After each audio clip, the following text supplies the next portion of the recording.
Punjabi audio book YouTube channel ਸੁਣ ਰਹੇ ਸਾਰੇ ਸਰੋਤਿਆਂ ਨੂੰ ਫਤਿਹ ਅਰਜ਼ ਕਰਦੀ ਹਾਂ ਜੀ। ਵਾਹਿਗੁਰੂ ਜੀ ਕਾ ਖਾਲਸਾ ਵਾਹਿਗੁਰੂ ਜੀ ਕੀ ਫਤਿਹ। ਕਿਤਾਬ 1984 ਅਣਚਿਤ ਵਿਆਹ ਕਹਿਰ ਭਾਗ 14ਵਾਂ ਪੰਨਾ ਨੰਬਰ 258। ਇੰਦਰਾ ਗਾਂਧੀ ਦਾ ਅੰਤ। ਜਦੋਂ ਹਰਮੰਦਰ ਸਾਹਿਬ ਉੱਤੇ ਹਮਲਾ ਹੋਇਆ ਤੇ ਬਲੈਕ ਕਮਾਂਡੋਜ਼ ਨੇ ਇਸ ਪਵਿੱਤਰ ਧਰਮ ਸਥਾਨ ਉੱਤੇ ਗੋਲਾਬਾਰੀ ਕੀਤੀ ਤਾਂ ਇਹਨਾਂ ਸਿੱਖ ਬਾਡੀਗਾਰਡਾਂ ਦੇ ਸੀਨੇ ਵਿੱਚ ਛੁਰੀ ਫਿਰ ਗਈ। ਸਿੰਘਾਂ ਦੀ ਵਫਾਦਾਰੀ ਬਦਲ ਗਈ। ਉਹਨਾਂ ਨੇ ਖੰਡੇ ਦੀ ਧਾਰ ਨਾਲ ਤਿਆਰ ਕੀਤਾ ਅੰਮ੍ਰਿਤ ਛਕਿਆ ਤੇ ਆਪਣੇ ਗੁਰੂ ਨੂੰ ਧਿਆਇਆ ਅਤੇ ਆਪਣੀ ਕੌਮ ਦੀ ਬੇਇੱਜ਼ਤੀ ਦਾ ਬਦਲਾ ਲੈਣ ਲਈ ਸਹੁੰ ਖਾਧੀ। ਸਰਕਾਰ ਦੀਆਂ ਨਜ਼ਰਾਂ ਵਿੱਚ ਉਹ ਕਾਤਲ ਸਨ, ਪਰ ਮਰਜੀਵੜੇ ਸਿੰਘਾਂ ਵਿੱਚ ਉਹ ਸ਼ਹੀਦ ਸਮਝੇ ਗਏ। ਬਲਵੰਤ ਗਾਰਗੀ। ਦਰਬਾਰ ਸਾਹਿਬ ਵਿੱਚੋਂ ਫੌਜ ਹਟਾ ਲੈਣ ਤੋਂ ਬਾਅਦ ਇਸ ਦੇ ਦਰਸ਼ਨਾਂ ਲਈ ਭਾਰੀ ਗਿਣਤੀ ਵਿੱਚ ਸੰਗਤਾਂ ਆਉਣੀਆਂ ਜਾਣੀਆਂ ਸ਼ੁਰੂ ਹੋ ਗਈਆਂ ਸਨ, ਪਰ ਸੰਗਤਾਂ ਨੂੰ ਦਰਬਾਰ ਸਾਹਿਬ ਦੇ ਦਰਸ਼ਨ ਕਰਕੇ ਪਹਿਲਾਂ ਵਰਗੀ ਸ਼ਾਂਤੀ ਨਸੀਬ ਨਹੀਂ ਸੀ ਹੁੰਦੀ। ਬੇਸ਼ੱਕ ਸਰਕਾਰ ਨੇ ਆਪਣੀ ਵੱਲੋਂ ਤਬਾਹੀ ਦੇ ਸਾਰੇ ਨਿਸ਼ਾਨ ਮੇਟ ਦਿੱਤੇ ਸਨ, ਪਰ ਸੰਗਤਾਂ ਦੀਆਂ ਘੋਖਵੀਆਂ ਨਜ਼ਰਾਂ ਸਭ ਕੁਝ ਪਛਾਣ ਲੈਂਦੀਆਂ ਸਨ। ਦਰਬਾਰ ਸਾਹਿਬ ਕੰਪਲੈਕਸ ਦੇ ਅੰਦਰ ਜਗ੍ਹਾ ਜਗ੍ਹਾ ਕੀਤੀ ਹੋਈ ਮੁਰੰਮਤ ਅਤੇ ਆਲੇ ਦੁਆਲੇ ਦੇ ਹੋਲਾ ਬਣੇ ਹੋਏ ਮਕਾਨ ਸਾਰੀ ਕਹਾਣੀ ਕਹਿ ਰਹੇ ਸਨ। ਸੰਤ ਸਿਪਾਹੀ ਨੇ ਦਰਬਾਰ ਸਾਹਿਬ ਕੰਪਲੈਕਸ ਦੀ ਅੰਦਰੂਨੀ ਦਸ਼ਾ ਤੇ ਇਸ ਨੂੰ ਵੇਖ ਕੇ ਸਿੱਖ ਸ਼ਰਧਾਲੂਆਂ ਦੇ ਜਜ਼ਬਾਤਾਂ ਅੰਦਰ ਉੱਠਦੇ ਉਬਾਲ ਦਾ ਵਰਣਨ ਕਰਦਿਆਂ ਲਿਖਿਆ ਸੀ ਕਿ ਦਰਬਾਰ ਸਾਹਿਬ ਲੰਗਰ ਵਾਲੇ ਪਾਸੇ ਸੜੇ ਹੋਏ ਕੱਪੜਿਆਂ ਤੇ ਜੁੱਤੀਆਂ ਦਾ ਢੇਰ ਵੇਖ ਕੇ ਲੋਕੀ ਭੁੱਬਾ ਮਾਰਦੇ ਹਨ। ਆਪਣੇ ਸੰਬੰਧੀਆਂ ਦੀਆਂ ਵਸਤਾਂ ਪਛਾਣਨ ਲਈ ਹਰ ਕੋਈ ਤਤਪਰ ਹੈ। ਹਾਲੀ ਤੱਕ ਵੀ ਮਲਬੇ ਵਿੱਚੋਂ ਬਦਬੂ ਆ ਰਹੀ ਸੀ। ਗੰਦਗੀ ਦੇ ਟਰੱਕ ਮਲਬਾ ਚੁੱਕ ਰਹੇ ਹਨ। ਇੱਕ ਥਾਂ ਮਲਬੇ ਵਿੱਚੋਂ 2 ਬੱਚਿਆਂ ਦੀਆਂ ਹੱਡੀਆਂ ਦੇ ਪਿੰਜਰ ਮਿਲੇ। ਹਾਲੀ ਤੇ ਸਿੱਖ ਦਰਬਾਰ ਸਾਹਿਬ ਆਪਣਾ ਉਬਾਲ ਕੱਢਣ ਜਾਂਦੇ ਹਨ। ਸ਼ਾਂਤੀ ਲੈਣ ਨਾ ਕੋਈ ਜਾਂਦਾ ਹੈ ਤੇ ਨਾ ਹੀ ਕਿਸੇ ਨੂੰ ਮਿਲਦੀ ਹੈ। ਹਾਲੀ ਤੇ ਆਮ ਸਿੱਖ ਦਰਬਾਰ ਸਾਹਿਬ ਹੋਈ ਮੁਰੰਮਤ ਨੂੰ ਹੀ ਘੋਖ ਰਹੇ ਹਨ। ਕੋਈ ਉਂਗਲੀਆਂ ਨਾਲ ਰੰਗ ਨਵਾਂ ਕੀਤਾ ਲਾਉਣ ਦੀ ਕੋਸ਼ਿਸ਼ ਕਰਦਾ ਹੈ। ਕੋਈ ਅਚੰਭਾ ਨਹੀਂ ਹੋਵੇਗਾ ਜੇ ਜਜ਼ਬਾਤੀ ਸਿੰਘ ਆਪਣੀਆਂ ਗਾਤਰੇ ਵਾਲੀਆਂ ਕਿਰਪਾਨਾਂ ਨਾਲ ਹੀ ਸਰਕਾਰੀ ਕਾਰ ਸੇਵਾ ਦੀ ਮੁਰੰਮਤ ਉਖੇੜ ਦੇਣ। ਸ਼੍ਰੀ ਅਕਾਲ ਤਖਤ ਸਾਹਿਬ ਕੋਠਾ ਸਾਹਿਬ, ਜਿੱਥੇ ਕਿ ਗੁਰੂ ਗ੍ਰੰਥ ਸਾਹਿਬ ਦੀ ਬੀੜ ਸੁਖ ਆਸਨ ਕਰਕੇ ਰੱਖੀ ਜਾਂਦੀ ਸੀ, ਉਸ ਦਾ ਦਰਵਾਜ਼ਾ ਨਵਾਂ ਲੱਗਾ ਹੋਇਆ ਹੈ। ਉਸ ਕੋਲ ਪੁੱਜ ਕੇ ਸੰਗਤਾਂ, ਖਾਸ ਕਰਕੇ ਅੰਮ੍ਰਿਤਸਰ ਦੇ ਸ਼ਹਿਰੀਏ, ਇੱਕ ਦੂਜੇ ਨੂੰ ਤਨਾਜ਼ਨ ਕਹਿੰਦੇ ਹਨ, ਕੋਠਾ ਸਾਹਿਬ ਠੀਕ ਠਾਕ ਹੈ। ਇਸੇ ਦੌਰਾਨ ਦਰਬਾਰ ਸਾਹਿਬ ਦੇ ਦਰਸ਼ਨਾਂ ਲਈ ਆਉਣ ਵਾਲੀਆਂ ਸੰਗਤਾਂ ਵਿੱਚ 2 ਸਿੰਘ ਅਜਿਹੇ ਸਨ ਜਿਨ੍ਹਾਂ ਦੀ ਉਸ ਵਕਤ ਭਾਵੇਂ ਕੋਈ ਖਾਸ ਨਿਵੇਕਲੀ ਪਛਾਣ ਨਹੀਂ ਸੀ ਤੇ ਉਹ ਆਮ ਸੰਗਤ ਦਾ ਹਿੱਸਾ ਹੀ ਸਨ, ਪਰੰਤੂ ਥੋੜ੍ਹੇ ਹੀ ਦਿਨਾਂ ਬਾਅਦ ਜਾ ਕੇ ਉਹਨਾਂ ਨੇ ਸਿੱਖ ਕੌਮ ਦੇ ਇਤਿਹਾਸ ਅੰਦਰ ਇੱਕ ਨਿਵੇਕਲੀ ਜਗ੍ਹਾ ਹਾਸਲ ਕਰ ਲੈਣੀ ਸੀ। ਦਰਬਾਰ ਸਾਹਿਬ ਉੱਤੇ ਹਮਲੇ ਦੇ ਨਾਲ ਹੀ ਇੰਦਰਾ ਗਾਂਧੀ ਦੀ ਤਕਦੀਰ ਦਾ ਫੈਸਲਾ ਹੋ ਗਿਆ ਸੀ। ਸਿੱਖਾਂ ਨੇ ਉਸ ਦਿਨ ਤੋਂ ਹੀ ਇਹ ਗੱਲ ਖੁੱਲ੍ਹਮ ਖੁੱਲ੍ਹੇ ਰੂਪ ਵਿੱਚ ਕਹਿਣੀ ਸ਼ੁਰੂ ਕਰ ਦਿੱਤੀ ਸੀ ਕਿ ਦਰਬਾਰ ਸਾਹਿਬ ਉੱਤੇ ਹਮਲਾ ਕਰਕੇ ਇੰਦਰਾ ਗਾਂਧੀ ਨੇ ਆਪਣੀ ਮੌਤ ਨੂੰ ਬੁਲਾਵਾ ਦੇ ਦਿੱਤਾ ਸੀ ਅਤੇ ਸੰਸਾਰ ਦੀ ਕੋਈ ਵੀ ਤਾਕਤ ਉਸ ਨੂੰ ਸਿੱਖਾਂ ਦੇ ਰੋਹ ਤੋਂ ਬਚਾ ਨਹੀਂ ਸਕਦੀ ਸੀ। ਇਹ ਸਿੱਖਾਂ ਦਾ ਮਹਿਜ਼ ਜਜ਼ਬਾਤੀ ਉਬਾਲ ਨਹੀਂ ਸੀ। ਇਹ ਧਾਰਨਾ ਆਪਣੇ ਵਿਰਸੇ ਵਿੱਚ ਸਿੱਖਾਂ ਦੇ ਗੂੜੇ ਯਕੀਨ ਦੀ ਉਪਜ ਤੇ ਪ੍ਰਤੀਕ ਸੀ। ਇਸ ਕਰਕੇ ਹੀ ਸਿੱਖ ਸਮਾਜ ਦੇ ਧਨਾੜ ਤੇ ਪੜ੍ਹੇ ਗੁੜੇ ਵਰਗਾਂ ਤੋਂ ਲੈ ਕੇ ਇਸ ਦੀਆਂ ਗਰੀਬ ਤੇ ਅਨਪੜ੍ਹ ਪਰਤਾਂ ਤੱਕ ਸਾਰਿਆਂ ਦੇ ਮਨੋਭਾਵ ਇੱਕੋ ਜਿਹੀ ਭਾਅ ਮਾਰਨ ਲੱਗ ਪਏ ਸਨ। ਮੱਘਰ ਸਿੰਘ ਨਾਂ ਦੇ ਇੱਕ ਬਹੁਤ ਹੀ ਸਾਧਾਰਨ ਜਿਹੇ ਸਿੱਖ ਨੇ ਦਰਬਾਰ ਸਾਹਿਬ ਉੱਤੇ ਹਮਲੇ ਤੋਂ ਬਾਅਦ ਪੰਜਾਬੀ ਦੇ ਨਾਮਵਰ ਲਿਖਾਰੀ ਬਲਵੰਤ ਗਾਰਗੀ ਨੂੰ ਪੂਰੇ ਭਰੋਸੇ ਤੇ ਦਾਅਵੇ ਨਾਲ ਕਹਿ ਦਿੱਤਾ ਸੀ ਕਿ ਜਿਸ ਦਿਨ ਇੰਦਰਾ ਗਾਂਧੀ ਨੇ ਦਰਬਾਰ ਸਾਹਿਬ ਉੱਤੇ ਹਮਲਾ ਕਰ ਦਿੱਤਾ ਸੀ, ਉਸੇ ਦਿਨ ਉਸ ਦੀ ਮੌਤ ਦੇ ਵਾਰੰਟ ਨਿਕਲ ਗਏ ਸਨ। ਕੋਈ ਨਹੀਂ ਸੀ ਬਚਾ ਸਕਦਾ ਉਸ ਨੂੰ ਮੌਤ ਤੋਂ। ਇਕੱਲੇ ਸਿੱਖ ਹੀ ਇਹ ਗੱਲ ਨਹੀਂ ਕਹਿ ਰਹੇ ਸਨ, ਸਿੱਖਾਂ ਦੇ ਇਤਿਹਾਸ ਤੇ ਵਿਰਸੇ ਤੋਂ ਜਾਣੂ ਸਾਰੇ ਲੋਕ ਹੀ ਇਸ ਤਰ੍ਹਾਂ ਸੋਚ ਰਹੇ ਸਨ। R.H. ਗ੍ਰੀਨਫੀਲਡ ਨਾਂ ਦੇ ਇੱਕ ਲੰਡਨ ਵਾਸੀ ਪੱਤਰਕਾਰ ਨੇ ਦਰਬਾਰ ਸਾਹਿਬ ਉੱਤੇ ਹਮਲੇ ਤੋਂ ਬਾਅਦ ਭਾਰਤ ਦਾ ਦੌਰਾ ਕਰਨ ਉਪਰੰਤ ਸਪਸ਼ਟ ਲਹਿਜੇ ਵਿੱਚ ਕਹਿ ਦਿੱਤਾ ਸੀ ਕਿ ਮੁਗਲ ਬਾਦਸ਼ਾਹ ਤੇ ਅੰਗਰੇਜ਼ ਗਵਰਨਰ ਵੀ ਸਿੱਖ ਸਮੱਸਿਆ ਨੂੰ ਫੌਜੀ ਤੌਰ ਤਰੀਕਿਆਂ ਨਾਲ ਹੱਲ ਕਰਨ ਦੀ ਯਤਨ ਕਰਦੇ ਰਹੇ ਸਨ, ਪਰ ਇਸ ਨਾਲ ਉਹ ਮਾਣਮੱਤੀ ਤੇ ਗੁੱਸੇਖੋਰੀ ਸਿੱਖ ਕੌਮ ਦੇ ਸਤਿਕਾਰ ਦੇ ਪਾਤਰ ਸ਼ਹੀਦਾਂ ਦੀ ਸੂਚੀ ਵਿੱਚ ਹੀ ਵਾਧਾ ਕਰਨ ਵਿੱਚ ਸਫਲ ਹੁੰਦੇ ਰਹੇ। ਸਿੱਖਾਂ ਦੀ ਯਾਦਦਾਸ਼ਤ ਬੜੀ ਲੰਮੀ ਹੈ। ਉਹਨਾਂ ਨੂੰ 1919 ਦਾ ਉਹ ਦਿਨ ਕਦੇ ਨਹੀਂ ਭੁੱਲਿਆ ਜਦੋਂ ਜਨਰਲ ਡਾਇਰ ਨੇ ਆਪਣੀ ਫੌਜ ਨੂੰ ਅੰਮ੍ਰਿਤਸਰ ਦੀ ਪਵਿੱਤਰ ਨਗਰੀ ਵਿੱਚ ਲੋਕਾਂ ਤੇ ਗੋਲੀ ਚਲਾਉਣ ਦਾ ਹੁਕਮ ਦੇ ਦਿੱਤਾ ਸੀ। ਇੰਦਰਾ ਗਾਂਧੀ ਨੂੰ ਵੀ ਉਸ ਦਿਨ ਦੇ ਲਈ ਪਛਤਾਉਣਾ ਪੈਣਾ ਹੈ ਜਦੋਂ ਉਸਨੇ ਆਪਣੀ ਫੌਜ ਨੂੰ ਦਰਬਾਰ ਸਾਹਿਬ ਤੇ ਹਮਲਾ ਕਰਨ ਦਾ ਹੁਕਮ ਦੇ ਦਿੱਤਾ ਸੀ। ਇੱਕ ਹੋਰ ਪੱਛਮੀ ਲੇਖਕ ਸਟੈਨਲੇ ਵਾਲਪਰਟ ਨੇ ਇਸੇ ਨਾਲ ਮਿਲਦੇ ਜੁਲਦੇ ਭਾਵ ਪ੍ਰਗਟ ਕਰਦੇ ਹੋਏ ਲਿਖਿਆ ਸੀ ਕਿ ਜਦੋਂ ਹੀ ਟੈਂਕ ਦਰਬਾਰ ਸਾਹਿਬ ਅੰਦਰ ਜਾ ਵੜੇ ਸਨ ਤਾਂ ਸਮਝ ਲਓ ਉਸੇ ਵੇਲੇ ਹੀ ਇੰਦਰਾ ਗਾਂਧੀ ਨੇ ਆਪਣੀ ਮੌਤ ਦੇ ਵਾਰੰਟਾਂ ਉੱਤੇ ਦਸਖਤ ਕਰ ਦਿੱਤੇ ਸਨ। ਸਿੱਖਾਂ ਨੂੰ ਲੱਗਿਆ ਸੀ ਕਿ ਉਹਨਾਂ ਦੇ ਵੈਟੀਕਨ ਤੇ ਮੱਕੇ ਉੱਤੇ ਕੀਤਾ ਗਿਆ ਹਮਲਾ ਬਰਦਾਸ਼ਤ ਤੋਂ ਬਾਹਰ ਸੀ। ਇਸ ਗੱਲ ਦਾ ਅਹਿਸਾਸ ਖੁਦ ਇੰਦਰਾ ਗਾਂਧੀ ਨੂੰ ਵੀ ਹੋ ਗਿਆ ਸੀ। ਦਰਬਾਰ ਸਾਹਿਬ ਉੱਤੇ ਹਮਲੇ ਤੋਂ ਬਾਅਦ ਉਸਨੇ ਬਾਹਰਮੁਖੀ ਤੌਰ ਤੇ ਜਿਹੋ ਜਿਹਾ ਮਰਜ਼ੀ ਅੰਦਾਜ਼ ਧਾਰ ਰੱਖਿਆ ਸੀ, ਪਰ ਧੁਰ ਅੰਦਰੋਂ ਉਹ ਪੂਰੀ ਤਰ੍ਹਾਂ ਟੁੱਟੀ ਤੇ ਬਿਖਰੀ ਹੋਈ ਦਿਖਾਈ ਦੇਣ ਲੱਗ ਪਈ ਸੀ। ਉਸਦੇ ਸਾਰੇ ਜਾਣਕਾਰਾਂ ਤੇ ਨਜ਼ਦੀਕੀਆਂ ਨੇ ਇਹ ਤੱਥ ਕਬੂਲ ਕੀਤਾ ਹੈ ਕਿ ਦਰਬਾਰ ਸਾਹਿਬ ਉੱਤੇ ਹਮਲੇ ਤੋਂ ਬਾਅਦ ਉਸਨੂੰ ਆਪਣੀ ਮੌਤ ਦਾ ਭੂਤ ਡਰਾਉਣ ਲੱਗ ਪਿਆ ਸੀ। ਸੋਨੀਆ ਗਾਂਧੀ ਦੇ ਆਪਣੇ ਸ਼ਬਦਾਂ ਵਿੱਚ ਸਾਕਾ ਨੀਲਾ ਤਾਰਾ ਤੋਂ ਬਾਅਦ ਇੱਕ ਪਰਛਾਵਾਂ ਸਾਡੀ ਜ਼ਿੰਦਗੀ ਵਿੱਚ ਸ਼ਾਮਲ ਹੋ ਗਿਆ ਸੀ। ਪੂਪਲ ਜਯਾਕਾਰ, ਜਿਹੜੀ ਕਿ ਇੰਦਰਾ ਗਾਂਧੀ ਦੀ ਸਭ ਨਾਲੋਂ ਗੂੜੀ ਸਹੇਲੀ ਸੀ ਅਤੇ ਜਿਸ ਨੇ ਇੰਦਰਾ ਦੀ ਜੀਵਨੀ ਲਿਖਣ ਦਾ ਕਾਰਜ ਉਸਦੇ ਜਿਉਂਦਿਆਂ ਹੀ ਸ਼ੁਰੂ ਕਰ ਦਿੱਤਾ ਸੀ, ਨੇ ਸਾਕਾ ਨੀਲਾ ਤਾਰਾ ਤੋਂ ਬਾਅਦ ਇੰਦਰਾ ਗਾਂਧੀ ਦੀ ਮਨੋਦਸ਼ਾ ਵਿੱਚ ਆਈ ਭਾਰੀ ਤਬਦੀਲੀ ਦਾ ਭਰਵਾਂ ਜ਼ਿਕਰ ਕੀਤਾ ਹੈ। ਉਸਦੇ ਦੱਸਣ ਮੁਤਾਬਕ 5 ਜੂਨ ਦੀ ਰਾਤ ਨੂੰ ਜਦ ਭਾਰਤੀ ਫੌਜ ਦਰਬਾਰ ਸਾਹਿਬ ਅੰਦਰ ਦਾਖਲ ਹੋਈ ਸੀ ਤਾਂ ਇੰਦਰਾ ਗਾਂਧੀ ਨੂੰ ਰਾਤ ਭਰ ਨੀਂਦ ਨਹੀਂ ਸੀ ਆਈ। ਅਗਲੇ ਦਿਨ ਸਵੇਰੇ ਹੀ ਲੰਡਨ ਤੋਂ ਛਪਦੇ ਸੰਡੇ ਟਾਈਮਜ਼ ਦੇ ਸੰਪਾਦਕ ਐਂਡਰਿਊ ਨੀਲ ਨਾਲ ਗੱਲਬਾਤ ਕਰਦਿਆਂ ਇੰਦਰਾ ਗਾਂਧੀ ਨੇ ਆਪਣੇ ਵੱਲੋਂ ਭਲੇ ਹੀ ਮਜ਼ਬੂਤ ਤੇ ਸਥਿਰ ਹੋਣ ਦਾ ਪ੍ਰਭਾਵ ਦੇਣ ਦੀ ਕੋਸ਼ਿਸ਼ ਕੀਤੀ ਸੀ, ਪਰ ਉਸਦੀ ਉਖੜੀ ਹੋਈ ਗੱਲਬਾਤ ਤੋਂ ਉਸਦੀ ਮਨੋ ਅਵਸਥਾ ਦਾ ਅਨੁਮਾਨ ਲਾਉਣਾ ਔਖਾ ਨਹੀਂ ਸੀ। ਉਹ ਥੋੜੇ ਹੀ ਦਿਨਾਂ ਵਿੱਚ ਬੁੱਢੀ ਹੋ ਗਈ ਜਾਪਦੀ ਸੀ। ਉਸਦੇ ਮੱਥੇ ਉੱਤੇ ਲਕੀਰਾਂ ਉੱਭਰ ਆਈਆਂ ਸਨ ਅਤੇ ਅੱਖਾਂ ਬੇਹੱਦ ਭਾਰੀਆਂ ਹੋ ਗਈਆਂ ਸਨ। ਅਕਤੂਬਰ ਵਿੱਚ ਜਾ ਕੇ ਉਸ ਨੂੰ ਆਪਣਾ ਅੰਤ ਨੇੜੇ ਆਇਆ ਪ੍ਰਤੀਤ ਹੋਣ ਲੱਗ ਪਿਆ ਸੀ।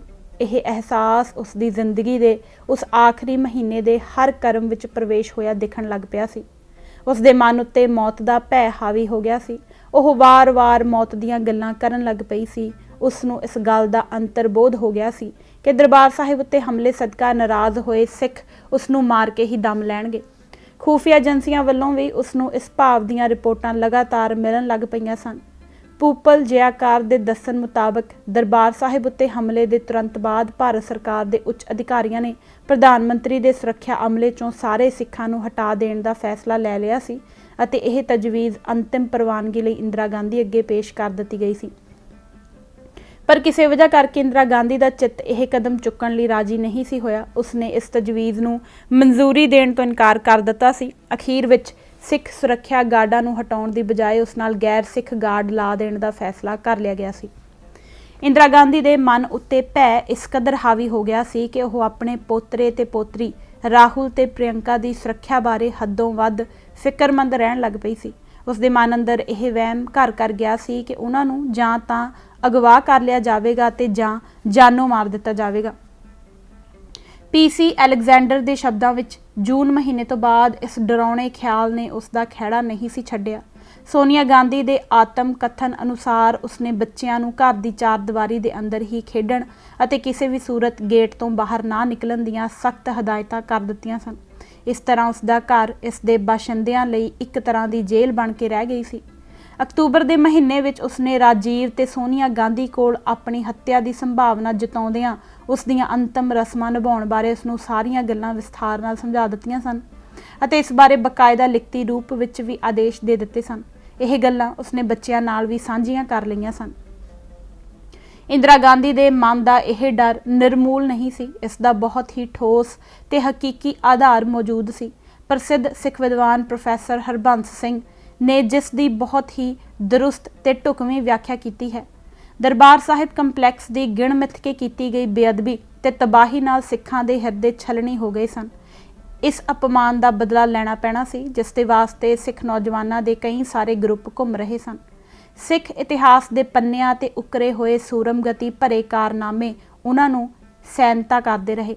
1740 ਵਿੱਚ ਸੁੱਖਾ ਸਿੰਘ ਤੇ ਮਹਿਤਾਬ ਸਿੰਘ ਨਾਂ ਦੇ ਦੋ ਸਿਰਲੱਥ ਯੋਧਿਆਂ ਵੱਲੋਂ ਮੱਸੇ ਰੰਗੜ ਦਾ ਸਿਰ ਵੱਢ ਲਿਆਉਣ ਦੀ ਗਾਥਾ ਦਾ ਅਜੋਕੇ ਕਾਂਡ ਨਾਲ ਖਾਸ ਕਰਕੇ ਵੱਧ ਬਰ ਮਿਲਦਾ ਸੀ। ਇਹ ਗਾਥਾ ਸਾਲਾਂ ਤੋਂ ਸਿੱਖਾਂ ਦੀ ਕੌਮੀ ਯਾਦਾਸ਼ਤ ਉੱਤੇ ਅਟੱਲ ਰੂਪ ਵਿੱਚ ਹਾਵੀ ਹੋ ਚੁੱਕੀ ਸੀ। ਇਹ ਉਹਨਾਂ ਦੇ ਖਿਆਲਾਂ ਨੂੰ ਅਜੇ ਤੱਕ ਵੀ ਬਰਾਬਰ ਟੁੰਬਦੀ ਸੀ। ਬਸ ਉਸ ਵਕਤ ਦਾ ਹੀ ਇੰਤਜ਼ਾਰ ਸੀ ਜਦੋਂ ਕਿਸੇ ਮਹਿਤਾਬ ਸਿੰਘ ਤੇ ਉਸਦੇ ਸਾਥੀ ਨੇ ਬੇਅਦਬੀ ਦਾ ਬਦਲਾ ਲੈਣ ਲਈ ਸਮੇਂ ਦੀ ਤਹਿ ਵਿੱਚੋਂ ਪ੍ਰਗਟ ਹੋ ਉੱਠਣਾ ਸੀ ਤੇ ਆਖਰ 31 ਅਕਤੂਬਰ ਦੀ ਸਵੇਰ ਨੂੰ ਉਹ ਵਕਤ ਆਣ ਢੁੱਕਾ। ਉਸ ਦਿਨ ਸਵੇਰੇ 8:30 ਵਜੇ ਇੰਦਰਾ ਗਾਂਧੀ ਦੀ ਪੀਟਰ ਉਸਤਿਨੋਵ ਨਾਲ ਟੈਲੀਵਿਜ਼ਨ ਇੰਟਰਵਿਊ ਦਾ ਪ੍ਰੋਗਰਾਮ ਮਿੱਥਿਆ ਹੋਇਆ ਸੀ, ਪਰ ਇਹ ਪ੍ਰੋਗਰਾਮ ਕਿਸੇ ਕਾਰਨ ਕਰਕੇ ਅੱਧਾ ਘੰਟਾ ਲੇਟ ਕਰ ਦਿੱਤਾ ਗਿਆ ਸੀ। ਇਸ ਕਰਕੇ ਉਹ ਆਪਣੇ ਘਰ ਤੋਂ ਠੀਕ 9:15 ਵਜੇ ਆਪਣੇ ਨਿੱਜੀ ਦਫ਼ਤਰ ਦੀ ਤਰਫ ਰਵਾਨਾ ਹੋਈ ਸੀ। ਜਦੋਂ ਉਹ ਘਰ ਤੇ ਦਫ਼ਤਰ ਦੇ ਵਿਚਕਾਰ ਪੈਂਦੇ ਗੇਟ ਕੋਲ ਪੁੱਜੀ ਤਾਂ ਉੱਥੇ ਤੈਨਾਤ ਇੱਕ ਸਿੱਖ ਸੁਰੱਖਿਆ ਗਾਰਡ ਸਰਦਾਰ ਬੇਅੰਤ ਸਿੰਘ ਨੇ ਅੱਗੇ ਹੋ ਕੇ ਗੇਟ ਖੋਲ੍ਹਿਆ ਅਤੇ ਨਾਲ ਹੀ ਆਪਣੇ ਰਿਵਾਲਵਰ ਨਾਲ ਇੰਦਰਾ ਗਾਂਧੀ ਦੇ ਸੀਨੇ ਦਾ ਨਿਸ਼ਾਨਾ ਸਾਧ ਕੇ 5 ਗੋਲੀਆਂ ਦਾਗ ਦਿੱਤੀਆਂ। ਇੰਨੀ ਦੇਰ ਵਿੱਚ ਥੋੜੀ ਦੂਰ ਤੇ ਖੜਾ ਇੱਕ ਦੂਜਾ ਸਿੱਖ ਸੁਰੱਖਿਆ ਗਾਰਡ ਸਰਦਾਰ ਸਤਵੰਤ ਸਿੰਘ ਚੀਤੇ ਦੀ ਫੁਰਤੀ ਨਾਲ ਅੱਗੇ ਆਇਆ ਤੇ ਆਪਣੀ ਕਾਰਬਾਈਨ ਦੀਆਂ 25 ਗੋਲੀਆਂ ਇੰਦਰਾ ਗਾਂਧੀ ਦੇ ਜਿਸਮ ਉੱਤੇ ਵਰਾ ਦਿੱਤੀਆਂ। ਇਸ ਉਪਰੰਤ ਦੋਵਾਂ ਸਿੰਘਾਂ ਨੇ ਆਪਣੇ ਹਥਿਆਰ ਸੁੱਟ ਦਿੱਤੇ ਅਤੇ ਸਰਦਾਰ ਬੇਅੰਤ ਸਿੰਘ ਦੇ ਨਾਲ ਦੇ ਸੁਰੱਖਿਆ ਗਾਰਡਾਂ ਨੂੰ ਸੰਬੋਧਨ ਕਰਦਿਆਂ ਕਿਹਾ ਕਿ ਅਸੀਂ ਆਪਣਾ ਕੰਮ ਕਰ ਦਿੱਤਾ ਹੈ, ਹੁਣ ਤੁਸੀਂ ਜੋ ਚਾਹੋ ਕਰੋ। ਇੰਡੋ ਤਿੱਬਤੀਅਨ ਬਾਰਡਰ ਪੁਲਿਸ ਦੀ 6ਵੀਂ ਬਟਾਲੀਅਨ ਦੇ ਗਾਰਡਾਂ ਨੇ ਫੌਰੀ ਦੋਵਾਂ ਸਿੰਘਾਂ ਨੂੰ ਮਸ਼ਕਾਂ ਦੇ ਲਈਆਂ ਤੇ ਨੇੜਲੇ ਗਾਰਡ ਰੂਮ ਵਿੱਚ ਲੈ ਗਏ। ਥੋੜੇ ਹੀ ਚਿਰ ਬਾਅਦ ਗਾਰਡ ਰੂਮ ਵਿੱਚੋਂ ਗੋਲੀਆਂ ਚੱਲਣ ਦੀ ਆਵਾਜ਼ ਆਈ। ਬਾਅਦ ਵਿੱਚ ਪਤਾ ਚੱਲਿਆ ਕਿ ਗਾਰਡਾਂ ਨੇ ਅਚਾਨਕ ਹੀ ਦੋਵਾਂ ਸਿੰਘਾਂ ਉੱਤੇ ਗੋਲੀਆਂ ਚਲਾਉਣੀਆਂ ਸ਼ੁਰੂ ਕਰ ਦਿੱਤੀਆਂ ਸਨ, ਜਿਸ ਸਦਕਾ ਭਾਈ ਬੇਅੰਤ ਸਿੰਘ ਦੀ ਤਾਂ ਮੌਕੇ ਤੇ ਹੀ ਮੌਤ ਹੋ ਗਈ ਸੀ ਅਤੇ ਭਾਈ ਸਤਵੰਤ ਸਿੰਘ ਬੁਰੀ ਤਰ੍ਹਾਂ ਜ਼ਖਮੀ ਹੋ ਗਿਆ ਸੀ। ਉਧਰ ਲਹੂ ਲੁਹਾਨ ਹੋਈ ਇੰਦਰਾ ਗਾਂਧੀ ਨੂੰ ਫੁਰਤੀ ਨਾਲ ਐਂਬੂਲੈਂਸ ਵਿੱਚ ਏਮਜ਼ ਹਸਪਤਾਲ ਲਿਜਾਇਆ ਗਿਆ, ਪਰ ਹਸਪਤਾਲ ਪਹੁੰਚਣ ਤੋਂ ਪਹਿਲਾਂ ਹੀ ਉਹ ਦਮ ਤੋੜ ਚੁੱਕੀ ਸੀ। ਸਿੱਖ ਇਤਿਹਾਸ ਤੇ ਰਵਾਇਤਾਂ ਤੋਂ ਬਾਖੂਬ ਜਾਣੂ ਸਰਦਾਰ ਖੁਸ਼ਵੰਤ ਸਿੰਘ ਨੇ ਬਾਅਦ ਵਿੱਚ ਭਾਈ ਬੇਅੰਤ ਸਿੰਘ ਤੇ ਸਤਵੰਤ ਸਿੰਘ ਦੇ ਇਸ ਕਾਰਨਾਮੇ ਦੀ ਸਿੱਖ ਇਤਿਹਾਸ ਵਿੱਚ ਜਗ੍ਹਾ ਨਿਸ਼ਚਿਤ ਕਰਦੇ ਹੋਏ ਇਸ ਤਰ੍ਹਾਂ ਲਿਖਿਆ ਸੀ ਕਿ ਆਉਣ ਵਾਲੇ ਸਾਲਾਂ ਵਿੱਚ ਬੇਅੰਤ ਸਿੰਘ ਤੇ ਸਤਵੰਤ ਸਿੰਘ ਦੇ ਨਾਂ ਸ਼ਹੀਦਾਂ ਦੀ ਸੂਚੀ ਵਿੱਚ ਸ਼ਾਮਲ ਹੋ ਜਾਣਗੇ। ਦਰਬਾਰ ਸਾਹਿਬ ਦੀ ਮਾਣ ਮਰਿਆਦਾ ਕਾਇਮ ਰੱਖਣ ਲਈ ਆਪਣੀ ਜ਼ਿੰਦਗੀ ਵਾਰ ਦੇਣਾ ਸਿੱਖ ਵਾਸਤੇ ਭਾਰੀ ਮਾਣ ਵਾਲੀ ਗੱਲ ਹੈ। ਰਾਜੀਵ ਗਾਂਧੀ ਦੀ ਤਾਜਪੋਸ਼ੀ। ਇੰਦਰਾ ਗਾਂਧੀ ਦੀ ਮੌਤ ਦਾ ਸਰਕਾਰੀ ਐਲਾਨ ਰਾਜਸੀ ਕਾਰਨਾਂ ਕਰਕੇ ਕਈ ਘੰਟਿਆਂ ਤੱਕ ਰੋਕ ਲਿਆ ਗਿਆ ਸੀ। ਰਾਜ ਦੇ ਸੰਚਾਲਕਾਂ ਸਾਹਮਣੇ ਇੰਦਰਾ ਗਾਂਧੀ ਦੇ ਰਾਜਸੀ ਵਾਰਸ ਦੀ ਚੋਣ ਅਥਵਾ ਨਿਯੁਕਤੀ ਦੀ ਗੁੰਝਲ ਖੜੀ ਹੋ ਗਈ ਸੀ। ਕੁਝ ਇਤਫਾਕੀਆ ਮੌਕਾ ਮੇਲ ਨੇ ਇਹ ਸਮੱਸਿਆ ਹੋਰ ਪੇਚੀਦਾ ਕਰ ਦਿੱਤੀ ਸੀ। ਸਬੱਬ ਨਾਲ 31 ਅਕਤੂਬਰ ਨੂੰ ਦੇਸ਼ ਦੇ ਸੱਤਾਧਾਰੀ ਢਾਂਚੇ ਅੰਦਰ ਅਹਿਮ ਸਥਾਨ ਰੱਖਣ ਵਾਲੀਆਂ ਕਈ ਸਾਰੀਆਂ ਪ੍ਰਮੁੱਖ ਹਸਤੀਆਂ ਇੱਕੋ ਮੌਕੇ ਰਾਜਧਾਨੀ ਤੋਂ ਬਾਹਰ ਸਨ। ਰਾਜ ਦਾ ਸੰਵਿਧਾਨ ਮੁਖੀ ਰਾਸ਼ਟਰਪਤੀ ਗਿਆਨੀ ਜੈਲ ਸਿੰਘ ਉਸ ਸਮੇਂ ਵਿਦੇਸ਼ੀ ਦੌਰੇ ਤੇ ਯਮਨ ਅਰਬ ਰਿਪਬਲਿਕ ਦੀ ਰਾਜਧਾਨੀ ਵਿੱਚ ਸੀ। ਦੇਸ਼ ਦਾ ਸਮੁੱਚਾ ਰਾਜ ਭਾਗ ਚਲਾਉਣ ਵਾਲੇ ਦੋ ਅਤੀ ਮਹੱਤਵਪੂਰਨ ਅਧਿਕਾਰੀ ਪ੍ਰਧਾਨ ਮੰਤਰੀ ਤੇ ਪ੍ਰਮੁੱਖ ਸਕੱਤਰ PC ਅਲੈਗਜ਼ੈਂਡਰ ਤੇ ਕੈਬਨਿਟ ਸਕੱਤਰ ਕ੍ਰਿਸ਼ਨਾ ਸਵਾਮੀ ਰਾਓ ਸਾਹਿਬ ਐਟਮੀ ਊਰਜਾ ਕਮਿਸ਼ਨ ਦੇ ਇੱਕ ਸਮਾਗਮ ਵਿੱਚ ਸ਼ਾਮਲ ਹੋਣ ਲਈ ਇਕੱਠੇ ਬੰਬਈ ਗਏ ਹੋਏ ਸਨ। ਇੰਦਰਾ ਗਾਂਧੀ ਦਾ ਇੱਕੋ ਇੱਕ ਜਿੰਦਾ ਪੁੱਤਰ ਰਾਜੀਵ ਗਾਂਧੀ, ਜਿਸ ਨੂੰ ਉਸ ਵੱਲੋਂ ਪਿਛਲੇ 3 ਸਾਲਾਂ ਤੋਂ ਉਚੇਚੇ ਤੌਰ ਤੇ ਆਪਣੇ ਰਾਜਸੀ ਵਾਰਸ ਵਜੋਂ ਤਿਆਰ ਕੀਤਾ ਜਾ ਰਿਹਾ ਸੀ, ਉਸ ਦਿਨ ਪੱਛਮੀ ਬੰਗਾਲ ਦੇ ਰਾਜਸੀ ਦੌਰੇ ਤੇ ਨਿਕਲਿਆ ਹੋਇਆ ਸੀ। ਪ੍ਰਧਾਨ ਮੰਤਰੀ ਦਾ ਪ੍ਰਮੁੱਖ ਸੁਰੱਖਿਆ ਸਲਾਹਕਾਰ ਤੇ ਉਸ ਦਾ ਖਾਸ ਵਫਾਦਾਰ ਰਾਮਜੀ ਕਾਓ ਵੀ ਉਸ ਵੇਲੇ ਕਿਤੇ ਵਿਦੇਸ਼ ਵਿੱਚ ਸੀ। ਕੇਂਦਰੀ ਮੰਤਰੀ ਮੰਡਲ ਵਿੱਚ ਪ੍ਰਧਾਨ ਮੰਤਰੀ ਤੋਂ ਬਾਅਦ ਦੂਜਾ ਦਰਜਾ ਰੱਖਣ ਵਾਲਾ ਸਭ ਤੋਂ ਸੀਨੀਅਰ ਮੰਤਰੀ ਪ੍ਰਣਬ ਮੁਖਰਜੀ ਵੀ ਰਾਜੀਵ ਗਾਂਧੀ ਨਾਲ ਪੱਛਮੀ ਬੰਗਾਲ ਗਿਆ ਹੋਇਆ ਸੀ। ਕੇਂਦਰੀ ਮੰਤਰੀ ਮੰਡਲ ਦਾ ਹੀ ਦੂਸਰਾ ਹੋਰ ਅਹਿਮ ਮੈਂਬਰ ਕੇਂਦਰੀ ਗ੍ਰਹਿ ਮੰਤਰੀ ਨਰਸਿਮਹਾ ਰਾਓ ਵੀ ਉਸ ਸਮੇਂ ਆਪਣੇ ਪੇਕੇ ਪ੍ਰਾਂਤ ਆਂਧਰਾ ਪ੍ਰਦੇਸ਼ ਵਿੱਚ ਸੀ ਅਤੇ ਅਰੁਣ ਨਹਿਰੂ, ਜੋ ਕਿ ਇੰਦਰਾ ਗਾਂਧੀ ਦੀ ਖਾਸੋ ਖਾਸ ਜੁੰਡਲੀ ਦਾ ਧੁਰਾ ਸੀ, ਵੀ ਉਸ ਘੜੀ ਸਬੱਬ ਨਾਲ ਦਿੱਲੀ ਵਿੱਚ ਨਹੀਂ ਸੀ। ਇਸ ਤਰ੍ਹਾਂ ਦੇਸ਼ ਦੀ ਰਾਜਧਾਨੀ ਅੰਦਰ ਉਸ ਵਿਸ਼ੇਸ਼ ਘੜੀ ਸੱਤਾ ਦਾ ਇੱਕ ਖਲਾਅ ਪੈਦਾ ਹੋ ਗਿਆ ਸੀ। ਭਾਵੇਂ ਕਿ ਪ੍ਰਧਾਨ ਮੰਤਰੀ ਉੱਤੇ ਹੋਏ ਹਮਲੇ ਦੀ ਖਬਰ ਸੁਣਦਿਆਂ ਹੀ ਉਪਰੋਕਤ ਸਾਰੇ ਵਿਅਕਤੀ ਆਪੋ ਆਪਣੇ ਮੁਕਾਮਾਂ ਤੋਂ ਫੌਰਨ ਦਿੱਲੀ ਲਈ ਰਵਾਨਾ ਹੋ ਗਏ ਸਨ। ਸਾਰਿਆਂ ਦੇ ਮਨਾਂ ਉੱਤੇ ਇੰਦਰਾ ਗਾਂਧੀ ਦੇ ਵਾਰਸ ਦੀ ਚੋਣ ਤੇ ਨਿਯੁਕਤੀ ਦਾ ਮੁੱਦਾ ਛਾਇਆ ਹੋਇਆ ਸੀ। ਇੰਦਰਾ ਗਾਂਧੀ ਦੇ ਅਤੀ ਕਰੀਬੀ ਵਿਸ਼ਵਾਸ ਪਾਤਰਾਂ ਤੇ ਖੈਰ ਖਵਾਹਾਂ ਸੱਤਾ ਵਿੱਚ ਹੁੰਦਿਆਂ, ਜਿਨ੍ਹਾਂ ਨੂੰ ਉਸਨੇ ਆਪਣੀ ਖਾਸੋ ਖਾਸ ਮਿਹਰ ਨਾਲ ਨਵਾਜਿਆ ਸੀ, ਨੂੰ ਆਪਣੇ ਰਾਜਸੀ ਵਾਰਸ ਸੰਬੰਧੀ ਉਸਦੀ ਦਿਲ ਦੀ ਸੋਚ ਤੇ ਇੱਛਾ ਬਾਰੇ ਕੋਈ ਓਹਲਾ ਨਹੀਂ ਸੀ। ਸੰਜੇ ਗਾਂਧੀ ਦੀ ਮੌਤ ਤੋਂ ਬਾਅਦ ਇੰਦਰਾ ਗਾਂਧੀ ਵੱਲੋਂ ਰਾਜੀਵ ਗਾਂਧੀ ਨੂੰ ਸੁਚੇਤ ਰੂਪ ਵਿੱਚ ਆਪਣੇ ਜਾਨਸ਼ੀਨ ਵਜੋਂ ਸ਼ਿੰਗਾਰੇ ਜਾਣ ਦਾ ਰਾਜਸੀ ਸੱਚ ਕਿਸੇ ਕੋਲੋਂ ਵੀ ਲੁਕਿਆ ਹੋਇਆ ਨਹੀਂ ਸੀ। ਇਸ ਕਰਕੇ ਇੰਦਰਾ ਗਾਂਧੀ ਦੇ ਖਾਸੋ ਖਾਸ ਵਫਾਦਾਰਾਂ ਦੀ ਢਾਣੀ ਨੇ ਉਸ ਦੇ ਮਨ ਦੀ ਇਹ ਮੁਰਾਦ ਪੂਰੀ ਕਰਨ ਦੀ ਪੱਕੀ ਠਾਣ ਰੱਖੀ ਹੋਈ ਸੀ। ਸੰਵਿਧਾਨਕ ਮਰਿਆਦਾ ਅਨੁਸਾਰ ਦੇਸ਼ ਦੇ ਅਗਲੇ ਪ੍ਰਧਾਨ ਮੰਤਰੀ ਦੀ ਨਿਯੁਕਤੀ ਦੀ ਕੁੰਜੀ ਸਭ ਨਾਲੋਂ ਵੱਧ ਕੇ ਰਾਸ਼ਟਰਪਤੀ ਦੇ ਹੱਥ ਵਿੱਚ ਹੁੰਦੀ ਹੈ, ਪਰ ਰਾਸ਼ਟਰਪਤੀ ਗਿਆਨੀ ਜੈਲ ਸਿੰਘ ਤੇ ਰਾਜੀਵ ਗਾਂਧੀ ਵਿਚਕਾਰ ਪੈਦਾ ਹੋਏ ਵਿਸ਼ਵਾਸ ਦੇ ਸੰਕਟ ਦੀ ਹਕੀਕਤ ਜੱਗ ਜ਼ਾਹਰ ਹੋ ਚੁੱਕੀ ਸੀ। ਇਸ ਗੱਲ ਨੂੰ ਲੈ ਕੇ ਇੰਦਰਾ ਗਾਂਧੀ ਦੇ ਅਤ ਨਜ਼ਦੀਕੀ ਵਿਸ਼ਵਾਸ ਪਾਤਰਾਂ ਦੇ ਮਨਾਂ ਵਿੱਚ ਤਿੱਖੇ ਸੰਸੇ ਤੇ ਤੌਖਲੇ ਉੱਭਰ ਆਏ ਸਨ। ਅਰੁਣ ਨਹਿਰੂ ਨੇ ਆਪਣੇ ਸ਼ੱਕੀ ਮਿਜਾਜ ਤੇ ਚੱਕਵੇਂ ਸੁਭਾਅ ਅਨੁਸਾਰ ਹਸਪਤਾਲ ਪਹੁੰਚਦੇ ਹੀ ਇਹਨਾਂ ਤੌਖਲਿਆਂ ਬਾਰੇ ਆਪਣੇ ਹਮਖਿਆਲੀਆਂ ਨਾਲ ਸਰਗਰਮ ਵਿਚਾਰ ਵਟਾਂਦਰਾ ਆਰੰਭ ਕਰ ਦਿੱਤਾ ਸੀ। ਪ੍ਰਧਾਨ ਮੰਤਰੀ ਦੀ ਮੌਤ ਹੋ ਜਾਣ ਦੀ ਸੂਰਤ ਵਿੱਚ ਦੇਸ਼ ਅੰਦਰ ਮੰਤਰੀ ਮੰਡਲ ਦੇ ਸਭ ਨਾਲੋਂ ਸੀਨੀਅਰ ਮੈਂਬਰ ਨੂੰ ਅੰਤਰੀਮ ਪ੍ਰਧਾਨ ਮੰਤਰੀ ਬਣਾਏ ਜਾਣ ਦੀ ਰੀਤ ਪ੍ਰਚਲਿਤ ਸੀ। ਜਵਾਹਰ ਲਾਲ ਨਹਿਰੂ 1964 ਅਤੇ ਲਾਲ ਬਹਾਦਰ ਸ਼ਾਸਤਰੀ 1965 ਦੀ ਮੌਤ ਉਪਰੰਤ ਦੋਨੋਂ ਹੀ ਮੌਕਿਆਂ ਤੇ ਰਾਸ਼ਟਰਪਤੀ ਵੱਲੋਂ ਗੁਲਜ਼ਾਰੀ ਲਾਲ ਨੰਦਾ ਨੂੰ ਅੰਤਰੀਮ ਪ੍ਰਧਾਨ ਮੰਤਰੀ ਨਾਮਜ਼ਦ ਕੀਤਾ ਗਿਆ ਸੀ। ਪਰ ਇੰਦਰਾ ਗਾਂਧੀ ਦੀ ਵਫਾਦਾਰ ਢਾਣੀ ਇਸ ਰੀਤ ਤੋਂ ਲਾਂਭੇ ਜਾ ਕੇ ਰਾਜੀਵ ਗਾਂਧੀ ਨੂੰ ਤੁਰਤ ਫੁਰਤ ਸਿੱਧਾ ਪ੍ਰਧਾਨ ਮੰਤਰੀ ਨਾਮਜ਼ਦ ਕੀਤੇ ਜਾਣ ਦੀ ਇੱਛੁਕ ਸੀ। ਇੰਦਰਾ ਗਾਂਧੀ ਪ੍ਰਤੀ ਉਸਦੇ ਚਹੇਤਿਆਂ ਦੇ ਮਨਾਂ ਅੰਦਰ ਉਲਾਰ, ਮੋਹ ਭਾਵ ਤੇ ਸ਼ਰਧਾ ਹੀ ਇਸ ਦਾ ਇੱਕੋ ਇੱਕ ਕਾਰਨ ਨਹੀਂ ਸੀ। ਉਹਨਾਂ ਨੇ ਦੇਸ਼ ਅੰਦਰ ਸਿੱਖਾਂ ਦਾ ਵਿਆਪਕ ਪੱਧਰ ਤੇ ਵਹਿਸ਼ੀਆਨਾ ਕਤਲੇਆਮ ਕਰਨ ਦੀ ਜੋ ਪੂਰਵ ਯੋਜਨਾ ਉਲੀਕ ਰੱਖੀ ਹੋਈ ਸੀ, ਉਸ ਨੂੰ ਅਮਲ ਵਿੱਚ ਲਿਆਉਣ ਲਈ ਰਾਜੀਵ ਗਾਂਧੀ ਦਾ ਪ੍ਰਧਾਨ ਮੰਤਰੀ ਦੀ ਕੁਰਸੀ ਉੱਤੇ ਬਿਰਾਜਮਾਨ ਹੋਣਾ ਜ਼ਰੂਰੀ ਸੀ। ਅਜਿਹਾ ਭਰੋਸਾ ਕਿਸੇ ਹੋਰ ਉੱਤੇ ਨਹੀਂ ਸੀ ਕੀਤਾ ਜਾ ਸਕਦਾ, ਪਰ ਉਹਨਾਂ ਨੂੰ ਡਰ ਸੀ ਕਿ ਗਿਆਨੀ ਜੈਲ ਸਿੰਘ ਇਸ ਰੀਤ ਦੀ ਟੁੱਚਰ ਢਾਹ ਕੇ ਰਾਜੀਵ ਗਾਂਧੀ ਨੂੰ ਤੁਰੰਤ ਸਿੱਧਾ ਪ੍ਰਧਾਨ ਮੰਤਰੀ ਨਾਮਜ਼ਦ ਕਰਨ ਦੀ ਉਹਨਾਂ ਦੀ ਰੀਝ ਅਤੇ ਤਜਵੀਜ਼ ਦਾ ਗਰਭਪਾਤ ਕਰ ਸਕਦਾ ਸੀ। ਉਹ ਇਹ ਖਤਰਾ ਕਿਸੇ ਵੀ ਸੂਰਤ ਮੁੱਲ ਨਹੀਂ ਸੀ ਲੈਣਾ ਚਾਹੁੰਦੇ।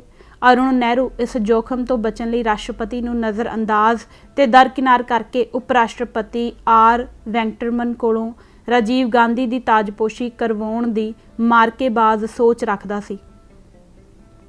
ਉਸਨੇ ਆਪਣੀ ਇਸ ਤਜਵੀਜ਼ ਦੇ ਹੱਕ ਵਿੱਚ ਹਮਾਇਤ ਜਤਾਉਣ ਲਈ ਆਪਣੇ ਪੱਧਰ ਤੇ ਪਹਿਲਾਂ ਹੀ ਜ਼ੋਰਦਾਰ ਮੁਹਿੰਮ ਸ਼ੁਰੂ ਕਰ ਦਿੱਤੀ ਹੋਈ ਸੀ, ਪਰ ਪੀਸੀ ਅਲੈਗਜ਼ੈਂਡਰ ਵਰਗਾ ਪ੍ਰੌੜ ਅਫਸਰਸ਼ਾਹ ਇਸ ਤਜਵੀਜ਼, ਜਿਹੜੀ ਕਿ ਇੱਕ ਗੈਰ ਫੌਜੀ ਰਾਜ ਪਲਟੇ ਦੀ ਯੋਜਨਾ ਤੋਂ ਘੱਟ ਨਹੀਂ ਸੀ, ਦੀਆਂ ਗੰਭੀਰ ਅਰਥ ਸੰਭਾਵਨਾਵਾਂ ਤੋਂ ਅਣਜਾਣ ਨਹੀਂ ਸੀ।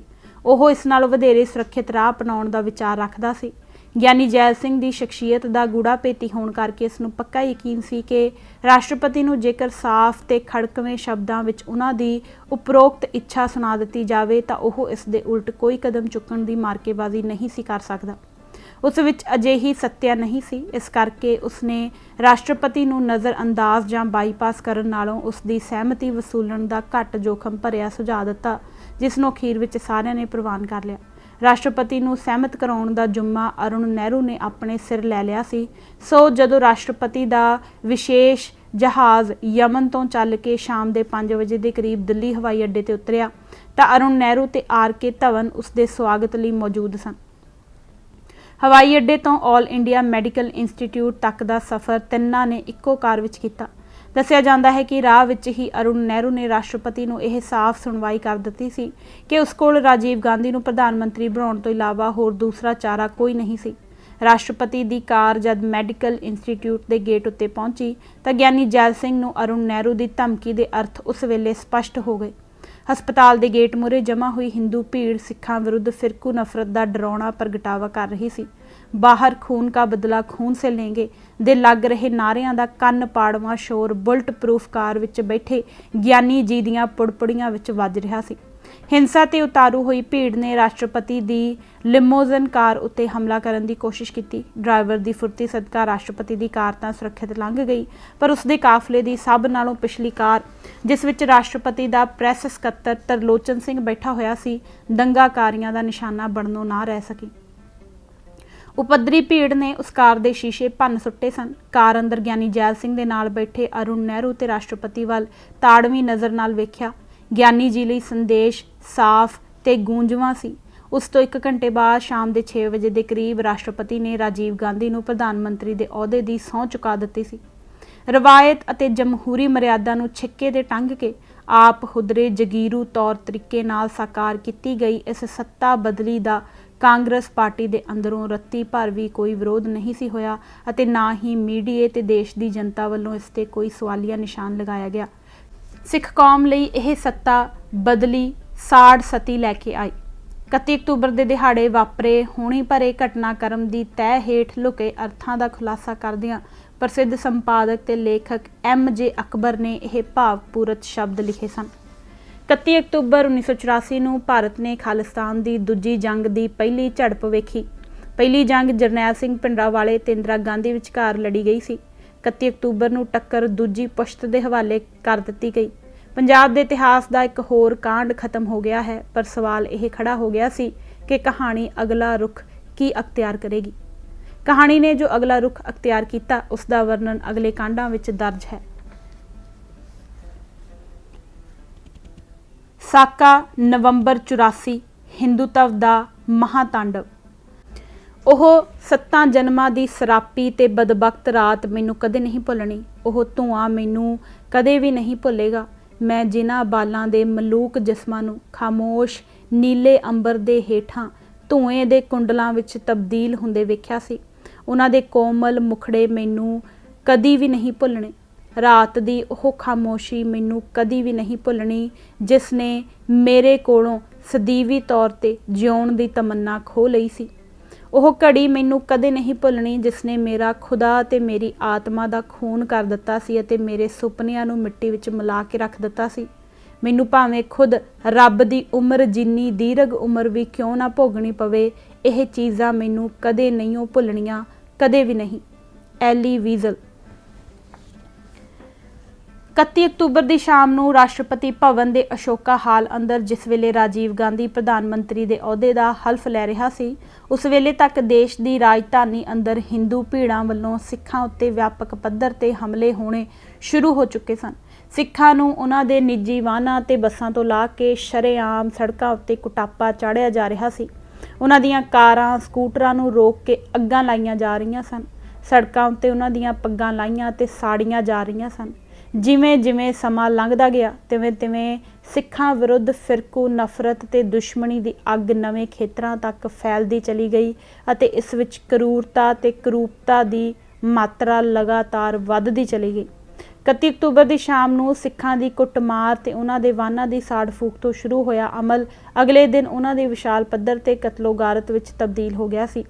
ਸਿੱਖ ਵਿਰੋਧੀ ਫਿਰਕੂ ਹਿੰਸਾ ਦੀ ਇਸ ਅੱਗ ਨੇ ਉੱਤਰੀ ਤੇ ਮੱਧ ਭਾਰਤ ਦੇ ਲਗਭਗ 80 ਸ਼ਹਿਰਾਂ ਕਸਬਿਆਂ ਨੂੰ ਆਪਣੀ ਲਪੇਟ ਵਿੱਚ ਲੈ ਲਿਆ ਸੀ। ਇਹ ਸਿਲਸਿਲਾ 3 ਦਿਨਾਂ ਤੱਕ ਬੇਰੋਕ ਤੇ ਬੇਟੋਕ ਚੱਲਦਾ ਰਿਹਾ। ਇਹਨਾਂ 3 ਦਿਨਾਂ ਵਿੱਚ ਦੇਸ਼ ਅੰਦਰ 10,000 ਦੇ ਕਰੀਬ ਸਿੱਖਾਂ ਨੂੰ ਬੇਰਹਿਮੀ ਨਾਲ ਕਤਲ ਕਰ ਦਿੱਤਾ ਗਿਆ।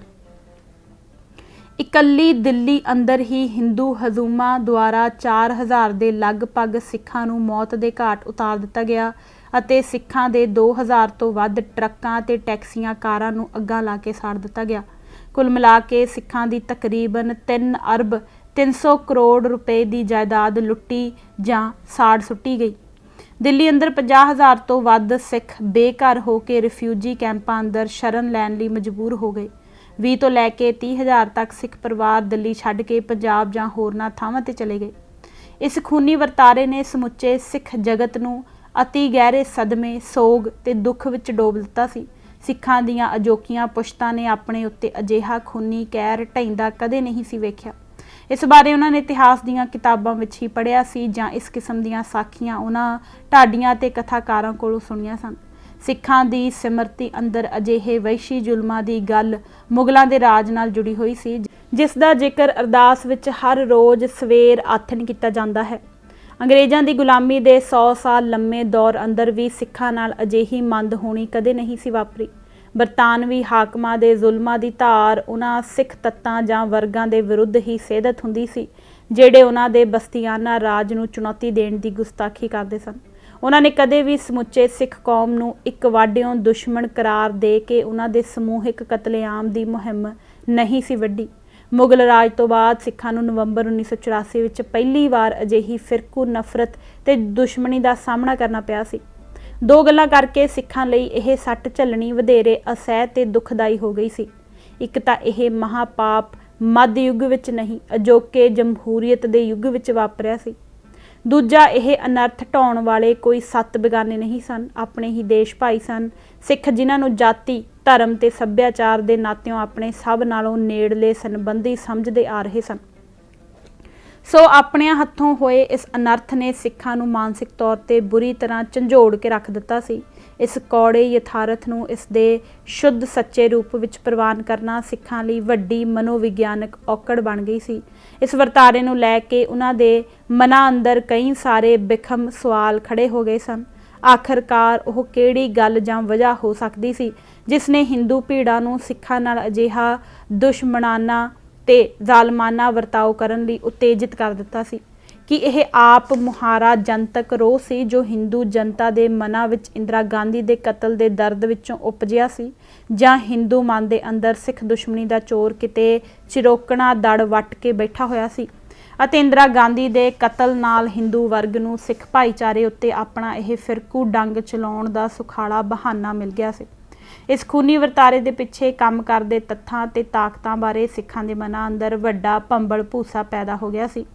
1/4 ਸਦੀ ਗੁਜ਼ਰ ਜਾਣ ਦੇ ਬਾਵਜੂਦ ਇਹ ਭੰਬਲ ਭੂਸਾ ਮੂਲ ਰੂਪ ਵਿੱਚ ਅਜੇ ਵੀ ਜਿਉਂ ਦਾ ਤਿਉਂ ਬਣਿਆ ਹੋਇਆ ਹੈ। ਉਹੀ ਬਿਖਮ ਸਵਾਲ ਅੱਜ ਵੀ ਸਿੱਖਾਂ ਦੇ ਮਨਾਂ ਅੰਦਰ ਛਿਲਤਰਾਂ ਵਾਂਗ ਖੁੱਭੇ ਪਏ ਹਨ। ਪਿਛਲੇ 25 ਸਾਲਾਂ ਦੇ ਦੌਰਾਨ ਇਸ ਖੂਨੀ ਸਾਕੇ ਬਾਰੇ ਢੇਰ ਸਾਰੇ ਤੱਥ ਸਾਹਮਣੇ ਆ ਚੁੱਕੇ ਹਨ। ਇਸ ਬਾਰੇ ਸਿੱਖ ਤੇ ਗੈਰ ਸਿੱਖ ਦੋਨੋਂ ਹੀ ਵਰਗਾਂ ਦੇ ਵਿਦਵਾਨਾਂ ਦੁਆਰਾ ਅਨੇਕਾਂ ਕਿਤਾਬਾਂ ਤੇ ਲਿਖਤਾਂ ਲਿਖੀਆਂ ਜਾ ਚੁੱਕੀਆਂ ਹਨ, ਜਿਨ੍ਹਾਂ ਅੰਦਰ ਇਸ ਵਰਤਾਰੇ ਨਾਲ ਜੁੜੇ ਹੋਏ ਬਹੁਤ ਸਾਰੇ ਸਵਾਲਾਂ ਦੇ ਜਵਾਬ ਦੇਣ ਦੇ ਯਤਨ ਕੀਤੇ ਗਏ ਹਨ। ਪਰ ਕਿਉਂਕਿ ਸੱਚ ਜਿੰਨਾ ਵੇਖਣ ਨੂੰ ਪ੍ਰਤੀਤ ਹੁੰਦਾ ਹੈ, ਉਸ ਨਾਲੋਂ ਕਿਤੇ ਜ਼ਿਆਦਾ ਡਰਾਉਣਾ ਹੈ, ਇਸ ਕਰਕੇ ਜ਼ਿਆਦਾਤਰ ਵਿਦਵਾਨਾਂ ਤੇ ਲਿਖਾਰੀਆਂ ਵੱਲੋਂ ਸੱਚ ਦੀਆਂ ਅੱਖਾਂ ਵਿੱਚ ਅੱਖਾਂ ਪਾ ਕੇ ਵੇਖਣ ਤੋਂ ਕਿਤੇ ਅਚੇਤ ਰੂਪ ਵਿੱਚ ਤੇ ਕਿਤੇ ਸੁਚੇਤ ਪੱਧਰ ਤੇ ਟਾਲਾ ਵੱਟਿਆ ਗਿਆ ਹੈ। ਹਿੰਦੂ ਪ੍ਰਤੀਕਰਮ ਆਪ ਮੁਹਾਰਾ ਨਹੀਂ ਸੀ। ਕਿਸੇ ਅਚਾਨਕ ਵਾਪਰੇ ਆਪ ਮੁਹਾਰੇ ਘਟਨਾਕ੍ਰਮ ਅਤੇ ਬਕਾਇਦਾ ਵਿਉਂਤਬੱਧ ਕੀਤੀ ਗਈ ਕਾਰਵਾਈ ਵਿਚਕਾਰ ਅੰਤਰ ਬਹੁਤ ਸਾਫ਼ ਤੇ ਉਗੜਵਾਂ ਹੁੰਦਾ ਹੈ। ਆਪ ਮੁਹਾਰੇ ਵਾਪਰੇ ਘਟਨਾਕ੍ਰਮ ਵਿੱਚ ਕੋਈ ਬਾਕਾਇਦਾ ਤਰਤੀਬ, ਤਾਲ ਤੇ ਇਕਸਾਰਤਾ ਨਹੀਂ ਹੁੰਦੀ। ਸਮੁੱਚਾ ਅਮਲ ਉਗੜਾ ਦੁਗੜਾ ਤੇ ਬੇਮੁਹਾਰਾ ਹੁੰਦਾ ਹੈ। ਇਸ ਦੇ ਪਿੱਛੇ ਕੋਈ ਨਿਖਰਵਾਂ ਉਦੇਸ਼ ਤੇ ਨਿਸ਼ਚਿਤ ਯੋਜਨਾ ਨਹੀਂ ਹੁੰਦੀ। ਪਰ ਜੇਕਰ ਇੰਦਰਾ ਗਾਂਧੀ ਦੇ ਕਤਲ ਉਪਰੰਤ ਦਿੱਲੀ ਤੇ ਹੋਰਨਾਂ ਸ਼ਹਿਰਾਂ ਅੰਦਰ ਸਿੱਖਾਂ ਉੱਤੇ ਹੋਏ ਫਿਰਕੂ ਨਸਲੀ ਹਮਲਿਆਂ ਉੱਤੇ ਘੋਖਵੀਂ ਨਜ਼ਰ ਮਾਰੀ ਜਾਵੇ ਤਾਂ ਇਸ ਨਤੀਜੇ ਤੇ ਅਪੜਨਾ ਰਤੀ ਭਰ ਵੀ ਔਖਾ ਨਹੀਂ ਕਿ ਇਹ ਹਮਲੇ ਹਿੰਦੂ ਜਨਤਾ ਅੰਦਰ ਜਾਗੇ ਕਿਸੇ ਆਪ ਮੁਹਾਰੇ ਰੋਹ ਦਾ ਨਤੀਜਾ ਨਹੀਂ ਸਨ। ਜਿਨ੍ਹਾਂ ਵੀ ਗੈਰ ਸਰਕਾਰੀ ਸੰਸਥਾਵਾਂ ਜਾਂ ਜਥੇਬੰਦੀਆਂ ਨੇ ਇਹਨਾਂ ਹਮਲਿਆਂ ਦੀ ਨਿਰਪੱਖ ਭਾਵਨਾ ਨਾਲ ਛਾਣਬੀਣ ਕੀਤੀ ਹੈ, ਉਹ ਸਾਰੀਆਂ ਇਸ ਸਪਸ਼ਟ ਨਿਰਣੇ ਤੇ ਪਹੁੰਚੀਆਂ ਹਨ ਕਿ ਫਿਰਕੂ ਕਤਲੋਗਾਰਤ ਦਾ ਇਹ ਸਾਰਾ ਸਿਲਸਿਲਾ ਬਕਾਇਦਾ ਰੂਪ ਵਿੱਚ ਜਥੇਬੰਦ ਕੀਤਾ ਗਿਆ ਸੀ। ਘਟਨਾਵਾਂ ਦੇ ਸਮੁੱਚੇ ਪੈਟਰਨ ਤੋਂ ਇਸ ਨਿਰਣੇ ਦੀ ਗੂੜੀ ਪੁਸ਼ਟੀ ਹੁੰਦੀ ਹੈ। ਦਿੱਲੀ ਅੰਦਰ ਸਿੱਖਾਂ ਉੱਤੇ ਫਿਰਕੂ ਹਮਲਿਆਂ ਦੀ ਸ਼ੁਰੂਆਤ 31 ਅਕਤੂਬਰ ਦੀ ਸ਼ਾਮ ਨੂੰ AIIMS all India institute of medical science ਤੋਂ ਹੋਈ ਸੀ। ਇੰਦਰਾ ਗਾਂਧੀ ਉੱਤੇ ਹਮਲੇ ਦੀ ਖਬਰ ਸੁਣਦਿਆਂ ਹੀ ਉਸਦੇ ਪ੍ਰਸ਼ੰਸਕ ਹਮਦਰਦ ਤੁਰੰਤ ਹਸਪਤਾਲ ਪਹੁੰਚਣੇ ਸ਼ੁਰੂ ਹੋ ਗਏ ਸਨ। ਬਾਅਦ ਦੁਪਹਿਰ ਜਦ ਗੈਰ ਸਰਕਾਰੀ ਸੂਤਰਾਂ ਨੇ ਇੰਦਰਾ ਗਾਂਧੀ ਦੀ ਮੌਤ ਦੀ ਪੁਸ਼ਟੀ ਕਰ ਦਿੱਤੀ ਸੀ ਤਾਂ ਉਸ ਵੇਲੇ ਤੱਕ ਹਸਪਤਾਲ ਦੇ ਮੂਹਰੇ ਕਾਂਗਰਸੀ ਵਰਕਰਾਂ ਦੀ ਚੌਖੀ ਭੀੜ ਜਮ੍ਹਾਂ ਹੋ ਚੁੱਕੀ ਸੀ, ਜਿਨ੍ਹਾਂ ਵਿੱਚ ਟਾਵੇਂ-ਟਾਵੇਂ ਸਿੱਖ ਵੀ ਸਨ। ਹਸਪਤਾਲ ਦੇ ਗੇਟ ਮੂਹਰੇ ਜਮ੍ਹਾਂ ਹੋਈ ਇਹ ਭੀੜ ਗਮਗੀਨ ਜ਼ਰੂਰ ਸੀ, ਪਰ ਘੱਟੋ-ਘੱਟ ਸ਼ਾਮ ਦੇ 3 ਵਜੇ ਤੱਕ, ਜਦੋਂ ਕਿ ਇੰਦਰਾ ਗਾਂਧੀ ਦੇ ਮਰ ਜਾਣ ਦੀ ਖਬਰ ਚਾਰੇ ਪਾਸੇ ਫੈਲ ਚੁੱਕੀ ਸੀ, ਭੀੜ ਅੰਦਰ ਉਕਸਾਹਟ ਦਾ ਕੋਈ ਚਿੰਨ੍ਹ ਨਹੀਂ ਸੀ। ਉਦੋਂ ਤੱਕ ਸਿੱਖ ਹਰ ਜਗ੍ਹਾ ਸੜਕਾਂ ਉੱਤੇ ਤੇ ਬੱਸਾਂ ਰੇਲਾਂ ਅੰਦਰ ਆਮ ਵਾਂਗ ਘੁੰਮ ਫਿਰ ਰਹੇ ਸਨ। 3 ਵਜੇ ਤੋਂ ਬਾਅਦ ਜਦ ਅਰੁਣ ਨਹਿਰੂ, ਰਾਜੀਵ ਗਾਂਧੀ, ਹਰਕਿਸ਼ਨ ਲਾਲ ਭਗਤ ਅਤੇ ਦੂਸਰੇ ਹੋਰ ਕਾਂਗਰਸੀ ਆਗੂ ਹਸਪਤਾਲ ਪਹੁੰਚ ਚੁੱਕੇ ਸਨ ਤਾਂ ਹਸਪਤਾਲ ਮੂਹਰੇ ਜੁੜੀ ਹੋਈ ਭੀੜ ਅੰਦਰ ਸਹਿਜੇ-ਸਹਿਜੇ ਉਤੇਜਨਾ ਤੇ ਭੜਕਾਹਟ ਦਾ ਅੰਸ਼ ਦਾਖਲ ਹੋਣਾ ਸ਼ੁਰੂ ਹੋ ਗਿਆ ਸੀ। ਭੀੜ ਵੱਲੋਂ ਲਾਏ ਜਾ ਰਹੇ ਨਾਅਰਿਆਂ ਦੀ ਸੁਰ ਪ੍ਰਤੱਖ ਰੂਪ ਵਿੱਚ ਫਿਰਕੂ ਰੰਗਤ ਅਖਤਿਆਰ ਕਰ ਗਈ ਸੀ, ਪਰ ਉਦੋਂ ਵੀ ਇਹ ਭੀੜ ਨਿਰੋਲ ਰੂਪ ਵਿੱਚ ਖੁਦ ਰੌਂ ਨਹੀਂ ਸੀ। ਕਾਂਗਰਸ ਪਾਰਟੀ ਦਾ ਇੱਕ ਸਥਾਨਕ ਕੌਂਸਲਰ ਅਰਜਨ ਦਾਸ ਇਸ ਭੀੜ ਦੀ ਬਾਕਾਇਦਾ ਅਗਵਾਈ ਕਰ ਰਿਹਾ ਸੀ। ਸ਼ਾਮ ਨੂੰ 5 ਵਜੇ ਦੇ ਕਰੀਬ ਜਦ ਰਾਸ਼ਟਰਪਤੀ ਗਿਆਨੀ ਜੈਲ ਸਿੰਘ ਦੀਆਂ ਕਾਰਾਂ ਦਾ ਕਾਫਲਾ ਹਸਪਤਾਲ ਦੇ ਗੇਟ ਲਾਗੇ ਪੁੱਜਾ ਸੀ ਤਾਂ ਹਜੂਮ ਨੇ ਗਿਆਨੀ ਗੱਦਾਰ ਹੈ, ਸਿੱਖ ਗੱਦਾਰ ਹੈ ਅਤੇ ਖੂਨ ਕਾ ਬਦਲਾ ਖੂਨ ਸੇ ਲੈਂਗੇ ਦੇ ਨਾਅਰਿਆਂ ਦੀ ਗੂੰਜ ਉੱਚੀ ਚੁੱਕ ਦਿੱਤੀ ਸੀ ਅਤੇ ਰਾਸ਼ਟਰਪਤੀ ਦੀ ਕਾਰ ਉੱਤੇ ਸ਼ਰੇਆਮ ਪੱਥਰ ਮਾਰਨੇ ਸ਼ੁਰੂ ਕਰ ਦਿੱਤੇ ਸਨ। ਇਸ ਤੋਂ ਥੋੜੇ ਹੀ ਚਿਰਾਂ ਬਾਅਦ ਉੱਥੇ ਇੱਕ ਅਜਿਹਾ ਦ੍ਰਿਸ਼ਟਾਂਤ ਵੇਖਣ ਨੂੰ ਮਿਲਿਆ ਜਿਸ ਵਿੱਚ ਅਗਲੇ 3 ਦਿਨਾਂ ਦੌਰਾਨ ਸਿੱਖ ਕੌਮ ਉੱਤੇ ਢੱਠਣ ਵਾਲੀ ਆਫਤ ਦੇ ਗੁੱਝੇ ਸੰਕੇਤ ਛੁਪੇ ਹੋਏ ਸਨ। ਰਾਸ਼ਟਰਪਤੀ ਦੇ ਹਸਪਤਾਲ ਪਹੁੰਚਣ ਦੇ ਕੁਝ ਹੀ ਮਿੰਟਾਂ ਬਾਅਦ ਜਦ ਰਾਜੀਵ ਗਾਂਧੀ ਨੂੰ ਤਟਫਟ ਦੇਸ਼ ਦੇ ਅਗਲੇ ਪ੍ਰਧਾਨ ਮੰਤਰੀ ਵਜੋਂ ਸਹੁੰ ਚੁਕਾਉਣ ਦਾ ਰਸਮੀ ਫੈਸਲਾ ਹੋ ਗਿਆ ਸੀ ਤਾਂ ਰਾਜੀਵ ਗਾਂਧੀ ਆਪਣੇ ਘਰ ਜਾਣ ਲਈ, ਜਿੱਥੋਂ ਉਸਨੇ ਕੱਪੜੇ ਬਦਲ ਕੇ ਰਾਸ਼ਟਰਪਤੀ ਭਵਨ ਪਹੁੰਚਣਾ ਸੀ, ਕਾਹਲੀ ਨਾਲ ਹਸਪਤਾਲ ਤੋਂ ਬਾਹਰ ਨਿਕਲਿਆ। ਹਰਕਿਸ਼ਨ ਲਾਲ ਭਗਤ ਵੀ ਉਸ ਦੇ ਮਗਰ ਬਾਹਰ ਆਇਆ ਅਤੇ ਹਸਪਤਾਲ ਦੇ ਗੇਟ ਲਾਗੇ ਨਾਅਰੇ ਮਾਰ ਰਹੇ ਹਜੂਮ ਨੂੰ ਤਾਨੇ ਭਰੇ ਲਹਿਜੇ ਵਿੱਚ ਸੰਬੋਧਿਤ ਹੋ ਕੇ ਕਹਿਣ ਲੱਗਾ ਕਿ ਇੱਥੇ ਇਕੱਠ ਮਾਰਨ ਦਾ ਕੀ ਫਾਇਦਾ ਹੈ। ਆਪਣੇ ਆਗੂ ਦਾ ਇਸ਼ਾਰਾ ਸਮਝਦਿਆਂ ਹੀ ਹਜੂਮ ਤੁਰੰਤ ਅਲੱਗ-ਅਲੱਗ ਗਰੁੱਪਾਂ ਵਿੱਚ ਬਿਖਰ ਗਿਆ ਸੀ ਅਤੇ ਇਸ ਦੇ ਥੋੜੇ ਹੀ ਚਿਰ ਅੰਦਰ ਏਮਜ਼ ਤੋਂ ਫਟਦੇ ਚੌਹਾਂ ਮਾਰਗਾਂ ਉੱਤੇ ਸਿੱਖਾਂ ਦੀ ਮਾਰ ਕੁਟਾਈ ਦਾ ਵਿਆਪਕ ਸਿਲਸਿਲਾ ਆਰੰਭ ਹੋ ਗਿਆ ਸੀ। ਇਸ ਤਰ੍ਹਾਂ ਏਮਜ਼ ਤੋਂ ਸ਼ੁਰੂ ਹੋਇਆ ਇਹ ਵਰਤਾਰਾ ਥੋੜੇ ਹੀ ਸਮੇਂ ਅੰਦਰ ਆਲੇ ਦੁਆਲੇ ਦੇ ਖੇਤਰਾਂ ਤੱਕ ਫੈਲ ਗਿਆ ਸੀ। ਰਾਤ ਪੈਣ ਤੱਕ ਦੱਖਣੀ ਦਿੱਲੀ ਦੇ ਵੱਡੇ ਹਿੱਸੇ ਸਿੱਖ ਵਿਰੋਧੀ ਫਿਰਕੂ ਹਿੰਸਾ ਦੀ ਜਦ ਵਿੱਚ ਆ ਚੁੱਕੇ ਸਨ। ਪਰ ਜੇਕਰ 31 ਅਕਤੂਬਰ ਨੂੰ ਵਾਪਰੀਆਂ ਘਟਨਾਵਾਂ ਤੇ ਉਸ ਤੋਂ ਅਗਲੇ 3 ਦਿਨਾਂ ਦੇ ਦੌਰਾਨ ਵਾਪਰੇ ਖੂਨੀ ਘਟਨਾਕ੍ਰਮ ਉੱਤੇ ਪਿਛਲ ਝਾਤ ਮਾਰੀ ਜਾਵੇ ਤਾਂ ਜਿੱਥੇ ਦੋਵਾਂ ਦੇ ਖਾਸੇ ਵਿੱਚ ਅੰਤਰ ਪ੍ਰਤੱਖ ਦਿਖਾਈ ਦਿੰਦਾ ਹੈ, ਉੱਥੇ ਨਾਲ ਹੀ ਦੋਵਾਂ ਵਿਚਕਾਰ ਸਾਂਝ ਦੀ ਤੰਦ ਵੀ ਸਾਫ਼ ਪਛਾਣੀ ਜਾ ਸਕਦੀ ਹੈ। 31 ਅਕਤੂਬਰ ਦੀ ਘਟਨਾਵਾਂ ਇੱਕਾ ਦੁੱਕਾ ਤੇ ਟੁੱਟਵੀਆਂ ਖਿੰਡਵੀਆਂ ਸਨ, ਜਿਨ੍ਹਾਂ ਵਿੱਚ ਆਪ ਮੁਹਾਰਤਾ ਤੇ ਮਨੋਵੇਗ ਦਾ ਅੰਸ਼ ਚੌਖੀ ਮਾਤਰਾ ਵਿੱਚ ਸੀ। ਇਸ ਸੱਚਾਈ ਤੋਂ ਇਨਕਾਰ ਨਹੀਂ ਕੀਤਾ ਜਾ ਸਕਦਾ ਕਿ ਇੰਦਰਾ ਗਾਂਧੀ ਦੇ ਕਤਲ ਦੀ ਘਟਨਾ ਨੇ ਹਿੰਦੂ ਸਮਾਜ ਦੇ ਕੁਝ ਵਰਗਾਂ ਨੂੰ ਗਹਿਰੀ ਮਾਨਸਿਕ ਸੱਟ ਮਾਰੀ ਸੀ, ਜਿਸ ਨਾਲ ਉਹਨਾਂ ਦੇ ਮਨਾਂ ਅੰਦਰ ਸਿੱਖਾਂ ਦੇ ਖਿਲਾਫ ਪਹਿਲਾਂ ਤੋਂ ਹੀ ਮੌਜੂਦ ਗੁੱਸੇ ਤੇ ਨਫ਼ਰਤ ਦੀ ਭਾਵਨਾ ਵਧੇਰੇ ਪ੍ਰਚੰਡ ਹੋ ਗਈ ਸੀ। ਪਰ ਇਸ ਬਾਰੇ ਦੋ ਤੱਥ ਕਾਫੀ ਅਹਿਮ ਹਨ। ਇੱਕ ਤਾਂ ਇਹ ਜਜ਼ਬਾ ਬਹੁਤ ਜ਼ਿਆਦਾ ਵਿਆਪਕ ਨਹੀਂ ਸੀ। ਇਸ ਦਾ ਅਸਰ ਕੁਝ ਖਾਸ ਵਰਗਾਂ, ਜ਼ਿਆਦਾ ਕਰਕੇ ਹਿੰਦੂ ਮੱਧ ਵਰਗ ਦੇ ਕੁਝ ਹਿੱਸਿਆਂ ਤੱਕ ਹੀ ਸੀਮਤ ਸੀ। ਠੋਸ ਤੱਥ ਦਰਸਾਉਂਦੇ ਹਨ ਕਿ 31 ਅਕਤੂਬਰ ਦੀਆਂ ਘਟਨਾਵਾਂ ਮੁੱਖ ਤੌਰ ਤੇ ਮੱਧ ਵਰਗੀ ਖੇਤਰਾਂ ਵਿੱਚ ਹੀ ਵਾਪਰੀਆਂ। ਦਿੱਲੀ ਦੇ ਕੁੱਲ 76 ਪੁਲਿਸ ਥਾਣਿਆਂ ਚੋਂ ਉਸ ਦਿਨ ਸਿਰਫ 5 ਥਾਣਿਆਂ ਵਿੱਚ ਹੀ ਹਿੰਸਾ ਦੀਆਂ ਸ਼ਿਕਾਇਤਾਂ ਦਰਜ ਹੋਈਆਂ ਸਨ ਅਤੇ ਇਹਨਾਂ ਚੋਂ 3 ਥਾਣੇ ਡਿਫੈਂਸ ਕਾਲੋਨੀ, ਵਿਨੈ ਨਗਰ ਤੇ ਹੌਜ਼ ਖਾਸ ਏਮਜ਼ ਦੇ ਐਨ ਗੁਆਂਢ ਵਿੱਚ ਪੈਂਦੇ ਹਨ। ਦਿੱਲੀ ਦੀਆਂ ਗਰੀਬ ਬਸਤੀਆਂ ਜਿਵੇਂ ਕਿ ਕਲਿਆਣਪੁਰੀ, ਮੰਗੋਲਪੁਰੀ, ਜਨਕਪੁਰੀ, ਸੁਲਤਾਨਪੁਰੀ ਆਦਿ, ਜਿੱਥੇ ਅਗਲੇ 3 ਦਿਨਾਂ ਦੌਰਾਨ ਸਿੱਖਾਂ ਦਾ ਸਭ ਨਾਲੋਂ ਵੱਧ ਭਿਆਨਕ ਤੇ ਵਹਿਸ਼ੀਆਨਾ ਕਤਲੇਆਮ ਹੋਇਆ ਸੀ। ਅੰਦਰ ਕਿਸੇ ਵੀ ਜਗ੍ਹਾ 31 ਅਕਤੂਬਰ ਦੀ ਰਾਤ ਪੈ ਜਾਣ ਤੱਕ ਆਪ ਮੁਹਾਰੇ ਪ੍ਰਤੀਕਰਮ ਦੀ ਕੋਈ ਵਾਰਦਾਤ ਨਹੀਂ ਸੀ ਹੋਈ। ਉਸ ਦਿਨ ਇਹਨਾਂ ਖੇਤਰਾਂ ਵਿੱਚ ਸੂਰਜ ਛਿਪਣ ਤੱਕ ਸਿੱਖ ਨਿਸ਼ਚਿੰਤ ਘੁੰਮ ਫਿਰ ਰਹੇ ਸਨ ਅਤੇ ਆਮ ਵਾਂਗੂ ਆਪਣੇ ਕੰਮਕਾਰ ਨਿਪਟਾ ਰਹੇ ਸਨ। ਦੂਜਾ ਕਿਤੇ ਵੀ ਇਹ ਸਿੱਖ ਵਿਰੋਧੀ ਜਜ਼ਬਾ ਹਿੰਦੂ ਵਰਗਾਂ ਨੂੰ ਆਪ ਮੁਹਾਰੇ ਤੌਰ ਤੇ ਸਿੱਖਾਂ ਦੇ ਖਿਲਾਫ ਹਿੰਸਾ ਤੇ ਉਤਾਰੂ ਹੋ ਜਾਣ ਲਈ ਉਤੇਜਿਤ ਕਰਨ ਦਾ ਦਮ ਨਹੀਂ ਸੀ ਰੱਖਦਾ। ਕਿੰਨੇ ਹੀ ਚਸ਼ਮਦੀਦ ਗਵਾਹਾਂ ਨੇ ਇਸ ਤੱਥ ਦੀ ਪੁਸ਼ਟੀ ਕੀਤੀ ਹੈ ਕਿ ਇੰਦਰਾ ਗਾਂਧੀ ਦੀ ਮੌਤ ਦੀ ਖਬਰ ਨਸ਼ਰ ਹੋ ਜਾਣ ਦੇ ਬਾਵਜੂਦ ਦਿੱਲੀ ਦੇ ਲੋਕਾਂ ਅੰਦਰ ਉਗੜਵੇਂ ਰੂਪ ਵਿੱਚ ਉਤੇਜਨਾ ਜਾਂ ਉਕਸਾਹਟ ਦਾ ਕੋਈ ਵੀ ਚਿੰਨ੍ਹ ਦਿਖਾਈ ਨਹੀਂ ਸੀ ਦੇ ਰਿਹਾ। ਇਸ ਬਾਰੇ ਭਾਰਤੀ ਜਨਤਾ ਪਾਰਟੀ ਦੇ ਇੱਕ ਅਹਿਮ ਆਗੂ ਬਲਰਾਜ ਪੁਰੀ ਦੀ ਮੌਕੇ ਦੀ ਗਵਾਹੀ ਤਤਕਾਲੀ ਹਾਲਤ ਦੀ ਪ੍ਰਮਾਣਿਕ ਪੇਸ਼ਕਾਰੀ ਕਰਦੀ ਹੈ। ਬਲਰਾਜ ਪੁਰੀ ਲਿਖਦਾ ਹੈ ਕਿ 31 ਅਕਤੂਬਰ ਨੂੰ ਇੰਦਰਾ ਗਾਂਧੀ ਦੇ ਕਤਲ ਨੂੰ ਥੋੜੇ ਘੰਟੇ ਹੀ ਹੋਏ ਸਨ ਕਿ ਮੈਂ ਅਸ਼ੋਕ ਰੋਡ ਤੇ ਸਥਿਤ ਭਾਰਤੀ ਜਨਤਾ ਪਾਰਟੀ ਦੇ ਦਫ਼ਤਰ ਵਿੱਚ ਗਿਆ। ਮੈਂ ਇਸ ਦੀ ਕੌਮੀ ਕਾਰਜਕਾਰਨੀ ਦਾ ਮੈਂਬਰ ਸੀ। ਕਮਰੇ ਵਿੱਚ ਖਾਮੋਸ਼ੀ ਦਾ ਆਲਮ ਪਸਰਿਆ ਹੋਇਆ ਸੀ। LK ਅਡਵਾਨੀ ਦਾ ਸੋਚਣਾ ਸੀ ਕਿ ਲੋਕਾਂ ਅੰਦਰ ਕਾਂਗਰਸ ਦੇ ਪੱਖ ਵਿੱਚ ਹਮਦਰਦੀ ਦੀ ਤਕੜੀ ਲਹਿਰ ਪੈਦਾ ਹੋ ਜਾਵੇਗੀ। ਪੰਜਾਬ ਤੋਂ ਪਾਰਟੀ ਦੇ ਆਗੂ ਬਲਦੇਵ ਪ੍ਰਕਾਸ਼ ਦੀ ਵੀ ਇਹੋ ਧਾਰਨਾ ਸੀ। ਉੱਥੇ ਹਾਜ਼ਰ ਦੂਸਰੇ ਲੋਕਾਂ ਦੀ ਰਾਏ ਵੀ ਇਹ ਸੀ ਕਿ ਜਨਤਾ ਦਾ ਗਮ ਅਤੇ ਦੁੱਖ ਹੱਦ ਬੰਨੇ ਟੱਪ ਜਾਵੇਗਾ।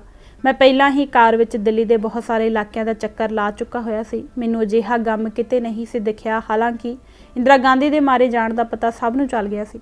ਮੈਨੂੰ ਇਸ ਉੱਤੇ ਅਚਰਜ ਜਿਹਾ ਹੋਇਆ ਸੀ। ਮੈਂ ਭਾਰਤੀ ਜਨਤਾ ਪਾਰਟੀ ਦੇ ਆਗੂਆਂ ਨਾਲ ਆਪਣਾ ਇਹ ਤਜਰਬਾ ਸਾਂਝਾ ਕੀਤਾ।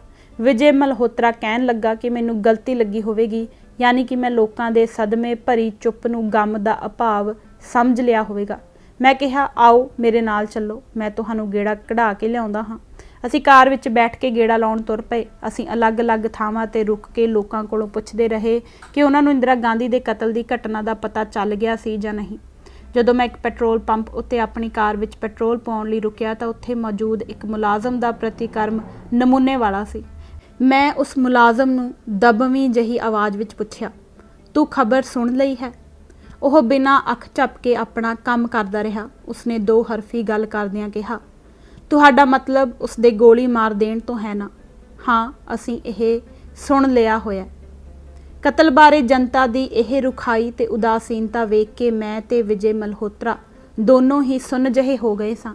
ਜਦੋਂ ਮੈਂ ਵਿਜੇ ਕੁਮਾਰ ਮਲਹੋਤਰਾ ਨੂੰ ਪਾਰਟੀ ਦੇ ਦਫ਼ਤਰ ਮੂਹਰੇ ਉਤਾਰਿਆ ਤਾਂ ਉਹ ਬਿਨਾਂ ਕੋਈ ਸ਼ਬਦ ਬੋਲੇ ਕਾਰ 'ਚੋਂ ਉਤਰ ਕੇ ਚਲਾ ਗਿਆ ਸੀ। ਲੋਕਾਂ ਦੀ ਇਹ ਉਦਾਸੀਨਤਾ ਦਿਨ ਭਰ ਜਾਰੀ ਰਹੀ ਸੀ।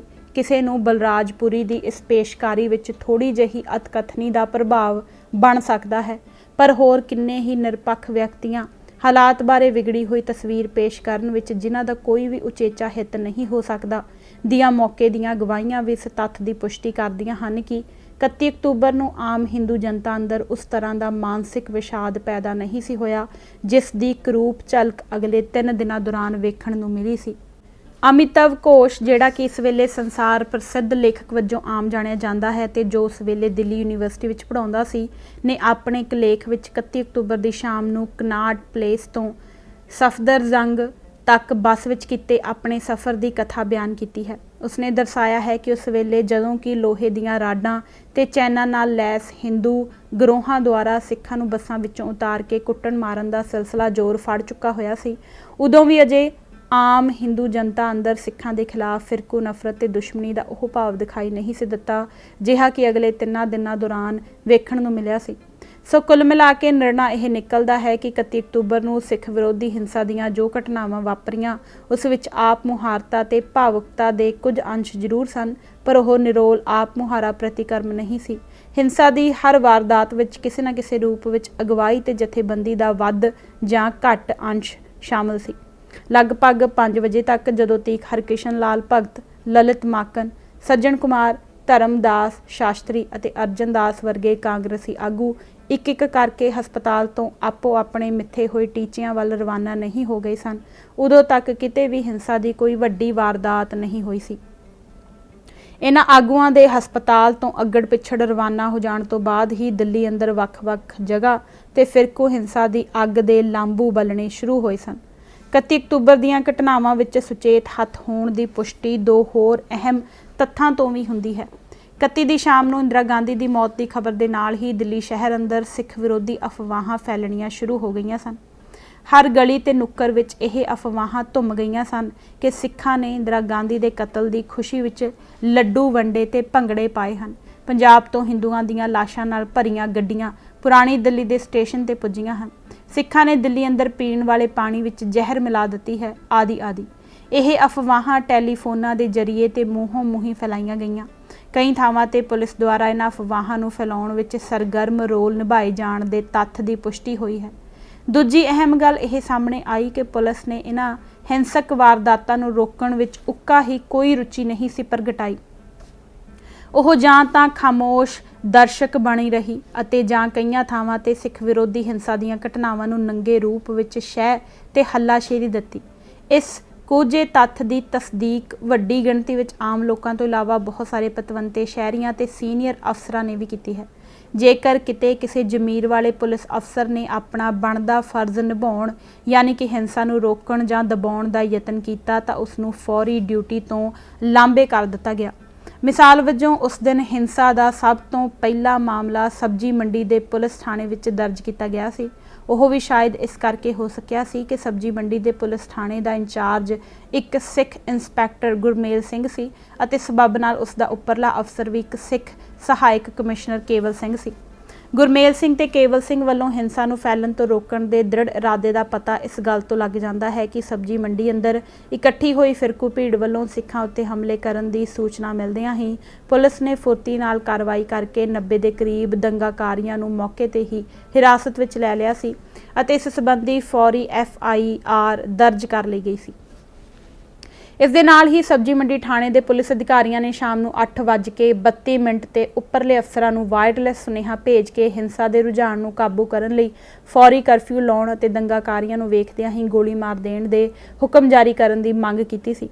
ਦਿੱਲੀ ਅੰਦਰ ਸਿੱਖਾਂ ਉੱਤੇ ਹੋ ਰਹੇ ਫਿਰਕੂ ਹਮਲਿਆਂ ਨੂੰ ਰੋਕਣ ਲਈ ਕੀਤੀ ਗਈ ਇਹ ਪਹਿਲੀ ਅਸਰਦਾਰ ਕਾਰਵਾਈ ਸੀ, ਪਰ ਕਿਉਂਕਿ ਹਿੰਸਾ ਨੂੰ ਰੋਕਣਾ ਪ੍ਰਸ਼ਾਸਨ ਦੇ ਏਜੰਡੇ ਦੇ ਨਹੀਂ ਸੀ, ਇਸ ਕਰਕੇ ਹਿੰਸਾ ਨੂੰ ਰੋਕਣ ਦੀ ਇਸ ਇਮਾਨਦਾਰ ਕੋਸ਼ਿਸ਼ ਦਾ ਉੱਪਰਲੇ ਪੱਧਰ ਤੇ ਬੇਹੱਦ ਬੁਰਾ ਮਨਾਇਆ ਗਿਆ। ਨਾ ਸਿਰਫ ਉਹਨਾਂ ਦੀ ਕਰਫਿਊ ਲਾਉਣ ਦੀ ਮੰਗ ਅਣਸੁਣੀ ਕਰ ਦਿੱਤੀ ਗਈ ਸੀ, ਸਗੋਂ ਉਹਨਾਂ ਦੇ ਹਿੰਸਾ ਨੂੰ ਕਾਬੂ ਕਰਨ ਦੇ ਯਤਨਾਂ ਨੂੰ ਤਾਰਪੀਡੋ ਕਰਨ ਲਈ ਦਿੱਲੀ ਪੁਲਿਸ ਦਾ ਇੱਕ ਆਲਾ ਅਫਸਰ ਸਹਾਇਕ ਕਮਿਸ਼ਨਰ ਹੁਕਮ ਚੰਦ ਜਾਟਵ ਕਾਲੀ ਨਾਲ ਦੇਰ ਰਾਤ ਗਏ ਸਬਜ਼ੀ ਮੰਡੀ ਦੇ ਥਾਣੇ ਵਿੱਚ ਆ ਧਮਕਿਆ ਸੀ। ਉਸਨੇ ਆਉਂਦਿਆਂ ਹੀ ਉਪਰੋਕਤ ਦੋਨੋਂ ਸਿੱਖ ਅਫਸਰਾਂ ਨੂੰ ਡਿਊਟੀ ਨਿਭਾਉਣ ਦੇ ਅਯੋਗ ਕਰਾਰ ਦੇ ਕੇ ਡਿਊਟੀ ਤੋਂ ਲਾਂਭੇ ਕਰ ਦਿੱਤਾ ਸੀ। ਬੇਈਮਾਨੀ ਤੇ ਬੇਸ਼ਰਮੀ ਦੀ ਹੱਦ ਇਹ ਕਿ 1.5 ਸਾਲ ਬਾਅਦ ਹੁਕਮ ਚੰਦ ਜਾਟਵ ਨੇ ਮਿਸ਼ਰਾ ਕਮਿਸ਼ਨ ਅੱਗੇ ਗਵਾਹੀ ਦਿੰਦੇ ਹੋਏ ਇਹ ਕੁਫਰ ਤੋਲਣ ਤੋਂ ਗੁਰੇਜ਼ ਨਹੀਂ ਸੀ ਕੀਤਾ ਕਿ ਕੇਵਲ ਸਿੰਘ ਤੇ ਗੁਰਮੇਲ ਸਿੰਘ ਦੰਗਿਆਂ ਦੌਰਾਨ ਆਪਣੀਆਂ ਡਿਊਟੀਆਂ ਛੱਡ ਕੇ ਭੱਜ ਗਏ ਸਨ। ਇਸ ਘਟਨਾ ਤੋਂ ਸਾਫ਼ ਜ਼ਾਹਰ ਹੋ ਜਾਂਦਾ ਹੈ ਕਿ ਦਿੱਲੀ ਪ੍ਰਸ਼ਾਸਨ ਦੀ ਨੀਤੀ ਅਥਵਾ ਨੀਤ ਸਿੱਖ ਵਿਰੋਧੀ ਹਿੰਸਾ ਨੂੰ ਰੋਕਣ ਦੀ ਨਹੀਂ, ਸਗੋਂ ਉਤਸ਼ਾਹਿਤ ਕਰਨ ਦੀ ਸੀ। ਇਸ ਕਰਕੇ ਜੇ ਕਿਸੇ ਪੁਲਿਸ ਅਫਸਰ ਨੇ ਹਿੰਸਾ ਨੂੰ ਰੋਕਣ ਦਾ ਯਤਨ ਕੀਤਾ ਤਾਂ ਉਸ ਨੂੰ ਤੁਰੰਤ ਡਿਊਟੀ ਤੋਂ ਹਟਾ ਕੇ ਲਾਂਭੇ ਕਰ ਦਿੱਤਾ ਗਿਆ ਸੀ। ਦਿੱਲੀ ਪੁਲਿਸ ਅੰਦਰਲੇ ਸਾਰੇ ਸਿੱਖ ਅਫਸਰਾਂ ਤੇ ਸਿਪਾਹੀਆਂ ਕੋਲੋਂ ਹਥਿਆਰ ਰਖਾ ਲਏ ਗਏ ਸਨ ਅਤੇ ਉਹਨਾਂ ਨੂੰ ਡਿਊਟੀਆਂ ਤੋਂ ਵਿਹਲੇ ਕਰ ਦਿੱਤਾ ਗਿਆ ਸੀ। 31 ਅਕਤੂਬਰ ਦੀ ਸ਼ਾਮ ਨੂੰ ਦਿੱਲੀ ਦੀਆਂ ਸੜਕਾਂ ਉੱਤੇ ਸਿੱਖਾਂ ਦੀ ਜੋ ਇੱਜ਼ਤ ਰੋਲੀ ਗਈ, ਉਹ ਅਗਲੇ 3 ਦਿਨਾਂ ਦੌਰਾਨ ਉਹਨਾਂ ਉੱਤੇ ਢੱਠਣ ਜਾ ਰਹੇ ਭਿਅੰਕਰ ਕਹਿਰ ਦਾ ਮੰਗਲਾਚਰਨ ਸੀ। 31 ਅਕਤੂਬਰ ਦੀਆਂ ਸਿੱਖ ਵਿਰੋਧੀ ਹਿੰਸਕ ਵਾਰਦਾਤਾਂ ਪਿੱਛੇ ਸੁਚੇਤ ਹੱਥ ਹੋਣ ਦੇ ਅਨੁਮਾਨ ਅਤੇ ਸ਼ੰਕੇ ਅਗਲੇ ਦਿਨ ਦਾ ਸੂਰਜ ਚੜ੍ਹਦਿਆਂ ਹੀ ਯਕੀਨ ਵਿੱਚ ਬਦਲ ਗਏ ਸਨ। ਅਗਲੇ 3 ਦਿਨਾਂ ਦੌਰਾਨ ਦਿੱਲੀ ਦੇ ਸਿੱਖ ਭਾਈਚਾਰੇ ਨੇ ਜੋ ਕੁਝ ਵੇਖਿਆ ਤੇ ਭੋਗਿਆ ਉਹ ਯਹੂਦੀਆਂ ਦੇ ਮਹਾਨਾਸ਼ ਨਾਲੋਂ ਘੱਟ ਨਹੀਂ ਸੀ, ਸਗੋਂ ਜਿਵੇਂ ਕਿ ਅੱਗੇ ਜਾ ਕੇ ਵੇਖਿਆ ਜਾਵੇਗਾ 2 ਰੱਤੀਆਂ ਵੱਧ ਹੀ ਸੀ। 1 ਨਵੰਬਰ ਤੋਂ ਲੈ ਕੇ 3 ਨਵੰਬਰ ਤੱਕ ਪੂਰੇ 3 ਦਿਨ ਦਿੱਲੀ ਅੰਦਰ ਸਿੱਖਾਂ ਲਈ ਸੂਰਜ ਡੁੱਬਿਆ ਰਿਹਾ। ਹਿੰਸਿਆਰੀਆਂ ਭੀੜਾਂ ਸਿੱਖਾਂ ਨੂੰ ਨਿਰਦਈ-ਪੁਣੇ ਨਾਲ ਕਤਲ ਕਰਦੀਆਂ ਰਹੀਆਂ। ਸਿੱਖਾਂ ਦੇ ਘਰਾਂ, ਗੁਰਦੁਆਰਿਆਂ, ਵਾਹਨਾਂ, ਦੁਕਾਨਾਂ ਤੇ ਕਾਰਖਾਨਿਆਂ ਨੂੰ ਚੁਣ-ਚੁਣ ਕੇ ਅੱਗਾਂ ਲਾਈਆਂ ਜਾਂਦੀਆਂ ਰਹੀਆਂ।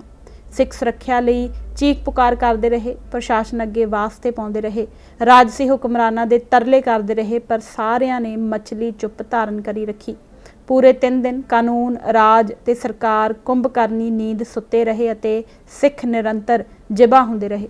31 ਅਕਤੂਬਰ ਦੀ ਸਿੱਖ ਵਿਰੋਧੀ ਹਿੰਸਾ ਮੁੱਖ ਤੌਰ ਤੇ ਗਿਣਵੇਂ ਚੁਣਵੇਂ ਫਿਰਕੂ ਅਨਸਰਾਂ ਵੱਲੋਂ ਸਿੱਖਾਂ ਦੀ ਮਾਰ ਕੁਟਾਈ ਤੇ ਉਹਨਾਂ ਦੇ ਵਾਹਨਾਂ ਦੀ ਸਾੜ ਫੂਕ ਕੀਤੇ ਜਾਣ ਤੱਕ ਹੀ ਸੀਮਿਤ ਰਹੀ ਸੀ। ਕਿਸੇ ਵੀ ਜਗ੍ਹਾ ਸਿੱਖਾਂ ਨੂੰ ਕਤਲ ਕੀਤੇ ਜਾਣ ਦੀ ਕੋਈ ਵਾਰਦਾਤ ਨਹੀਂ ਹੋਈ ਸੀ।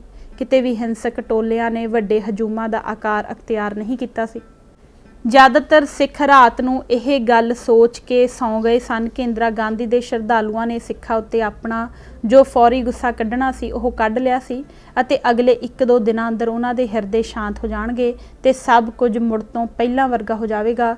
ਪਰ ਸਥਿਤੀ ਬਾਰੇ ਸਿੱਖਾਂ ਦੀ ਇਹ ਸਮਝ ਬੇਹੱਦ ਗਲਤ ਸਾਬਤ ਹੋਈ ਅਤੇ ਜਦੋਂ ਉਹਨਾਂ ਨੂੰ ਆਪਣੀ ਇਸ ਗਲਤੀ ਦਾ ਅਹਿਸਾਸ ਹੋਇਆ ਤਾਂ ਬਹੁਤ ਦੇਰ ਹੋ ਚੁੱਕੀ ਸੀ। ਸੋ ਅੱਜ ਅਸੀਂ ਇਹ ਕਿਤਾਬ ਪੰਨਾ ਨੰਬਰ 273 ਤੱਕ ਹੀ ਪੜ੍ਹਾਂਗੇ। ਧੰਨਵਾਦ ਜੀ। ਵਾਹਿਗੁਰੂ ਜੀ ਕਾ ਖਾਲਸਾ, ਵਾਹਿਗੁਰੂ ਜੀ ਕੀ ਫਤਿਹ।